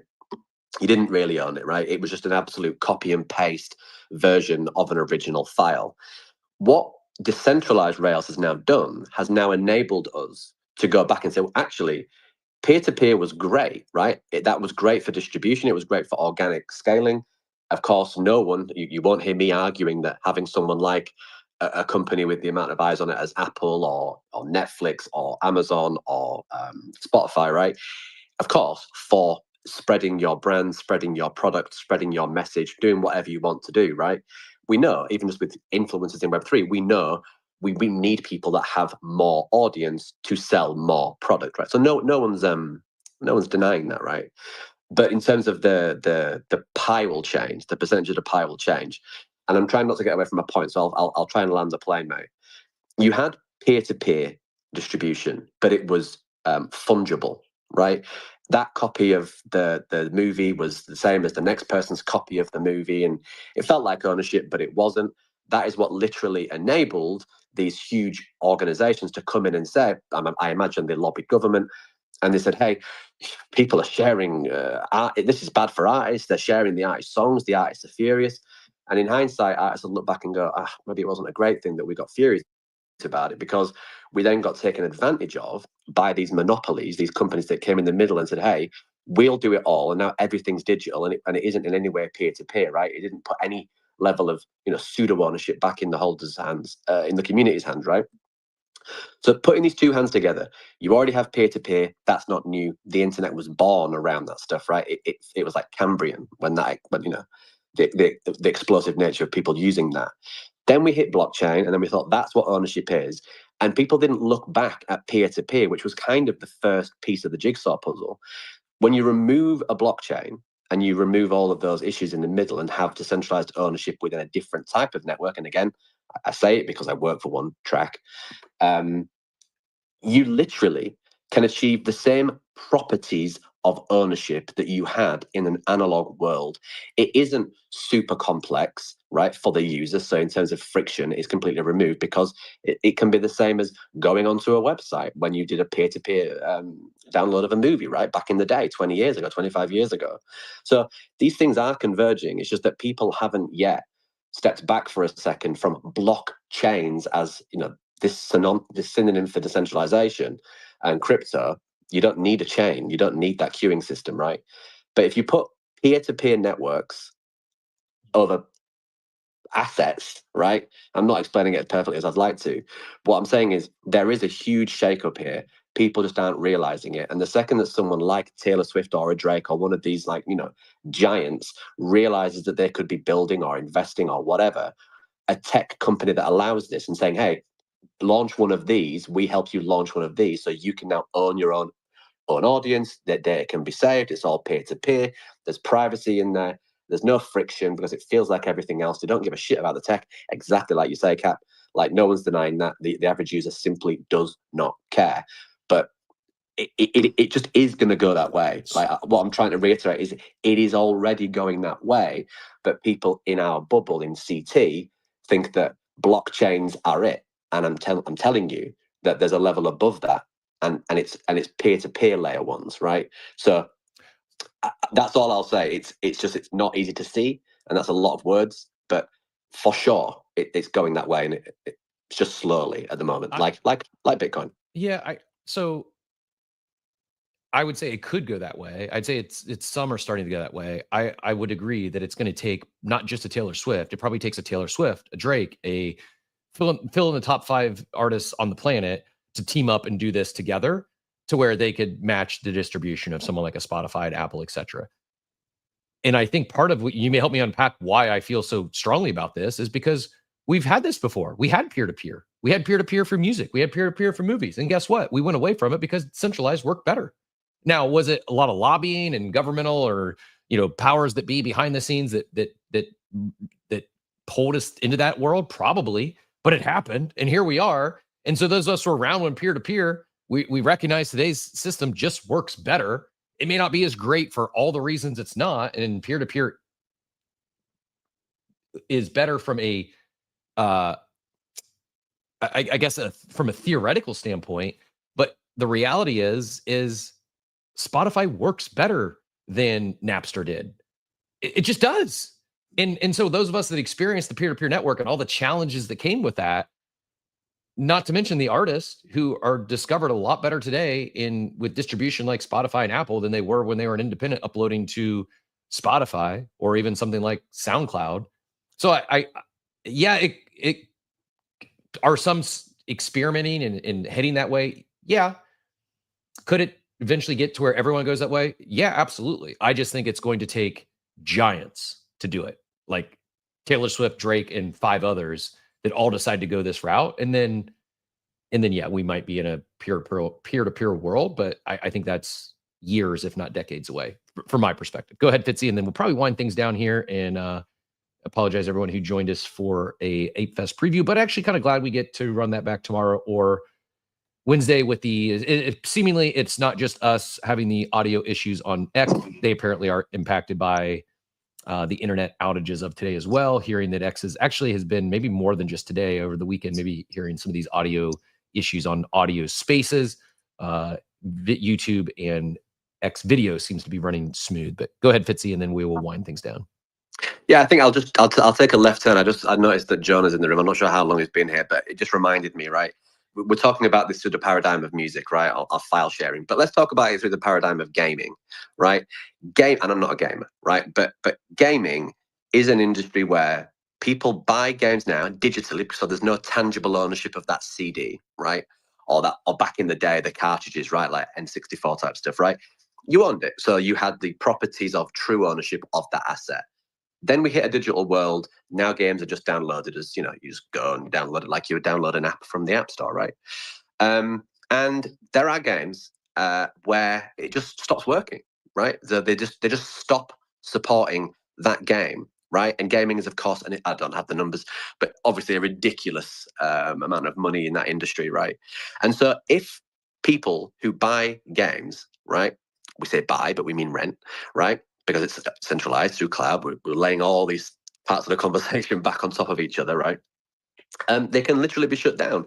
So people buy a product, and it is sold to them as you are buying this product, right? You do say buy, but there's no ownership, right? It's called sovereign gaming, right? The type of network that I'm talking about, aka Track. And by the way, I've pinned something at the top. We're talking about cloud a lot, right? Cloud, there's two types. You can do what it's been up to now, fully centralized cloud, or you can do decentralized cloud, which does the exact same thing. It can be a Google or a Google Drive type situation, but it just does not have to go through AWS, right? So you can still achieve this. It's all about the properties of ownership by using peer-to-peer rails, not a blockchain. Again, I'm going to keep emphasizing this, peer-to-peer rails.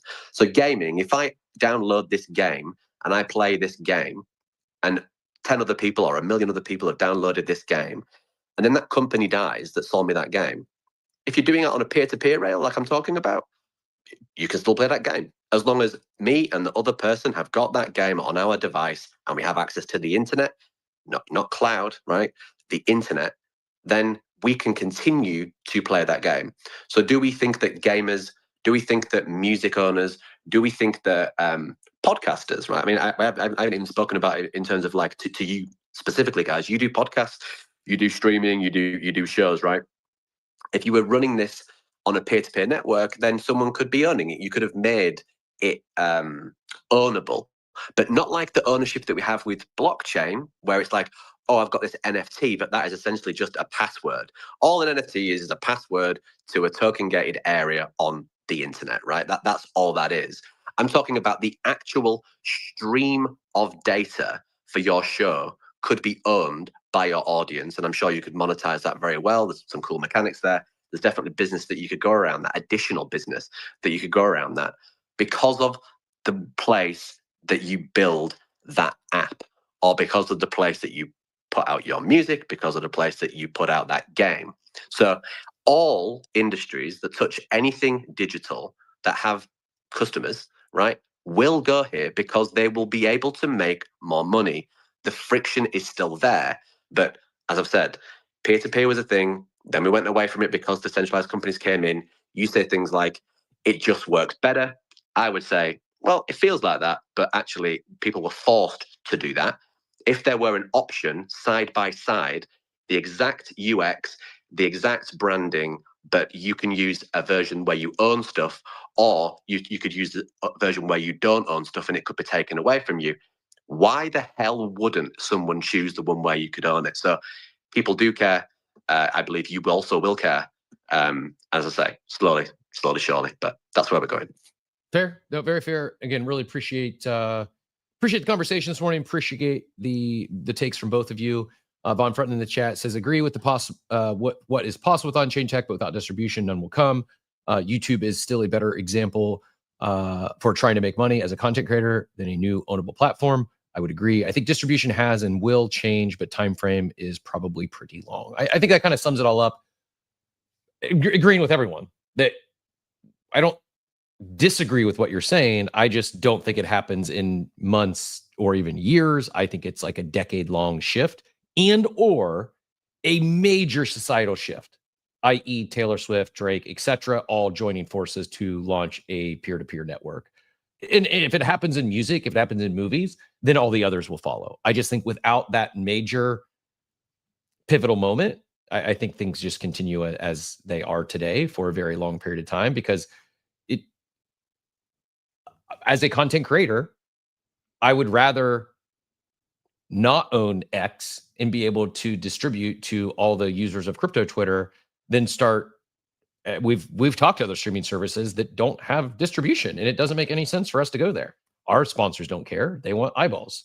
And right now, those eyeballs are much more so on the centralized platforms than they are on the decentralized platforms. And I think it's again very, very long period of time before that changes. It just might be great if it happens sooner, but I just until. And I keep going back to Taylor Swift. She's just the easiest example, because if she's going to continue to work with the centralized giants, so are the small people, or the small people are leaving money on the table by doing so. Like, oh, F the man. Like, okay, Taylor's making money more money than the rest of you combined, and she's still working with these centralized giants. So it's really going to take one of the major leaders, one of the major figureheads that can move the masses, not just their audience, but move the masses of their peers. And we've seen some of the biggest in the world attempt to do this. Snoop Dogg didn't work, not as he would have hoped, and he went back to what was working. Because it's not, Snoop's not big enough. I think Taylor is, but it probably by herself. I mean, she made the move off Spotify. She went back to Spotify. Better example, he says Mr. Beast could launch his own platform, yet he continues to work with YouTube and Amazon. These are, I mean, Mr. Beast, maybe not quite yet, but Taylor, Mr. Beast, they're 100 millionaires, if not literal billionaires, and they still work with these giants because distribution. And Mr. Beast is bigger of a content creator than is YouTube by themselves, or any other individual on YouTube, but their distribution is insanely valuable for content creators, more so than Mr. Beast owning and distributing his own content without that platform. Even though he has hundreds of millions of viewers that he could migrate to off platform, he chooses not to do that. So it's going to take the Mr. Beast, the Drakes, the Taylors of the world. They're going to have to agree with Bleu and Fitzy for this to happen anytime in the next decade, is my opinion. Just my opinion. I've been wrong many times. I could be wrong on this. Just like we say, don't join us for financial advice. Don't join us to determine where to launch your art or music or movies. Do your own research and do what's best for you. And that's the beauty of all this. We all have choices now, on-chain, just peer-to-peer. It has provided choice. I just think that the prudent choice for most that are financially motivated, it's probably lean into the centralized platforms because they have distribution that we simply don't and can't get today, quite frankly. All that said, really appreciate everyone's time this morning. I thought we cut it down short, but we ended up pulling off the full show despite X rugginess. Yeah, and Taylor Swift announcement coming tomorrow. Also just announced in the Abstract chat, Beast, Drake, and Taylor all going all in on Abstract. That was Abstract August. It just got delayed. They got hung up in some contracts, so it's like Abstract August is now 2026 August. And then we really get cooking. I kid, but please do, if you haven't yet, go smash those reminders up top for the rest of the show this week. We've got we'll be live on my X account. Hopefully X is back for us tomorrow, Wednesday, Thursday. Then we'll be live on Steve's X account on Friday as I'll be in the air. But can't wait. Really looking forward to seeing many of you in Vegas this week at Ape Fest. Safe travels to everyone traveling. I did see my, I believe it's my Jupiter drop wrecked, or no, Binance Gold, I think, has been shipped today. I'm traveling, so I won't see that until probably Wednesday. But looking forward to continue. A lot happening. Didn't think we go this deep on Taylor Swift and all things decentralized, but shout out to AWS going offline for giving us the topic of conversation this morning. And shout out to, I think it was Von Frunten for the title today, OpenSea becoming the cheesecake factory of crypto. That said, we'll be back tomorrow. Again, thanks all for joining us. We'll get our friends from ApeCo and ApeChain on tomorrow or Tuesday to talk all things Ape Fest 2025. Can't wait. Have a great one. And as my buddy Steve would say, hope you all have a wonderful, wonderful day today. Thanks for tuning into Coffee with Captain, powered by ApeCoin. We hope you enjoyed the show, and remember, nothing we discussed today is financial advice. Until next time, keep exploring, stay curious, and we'll see you soon. Have a great day. Welcome to the future.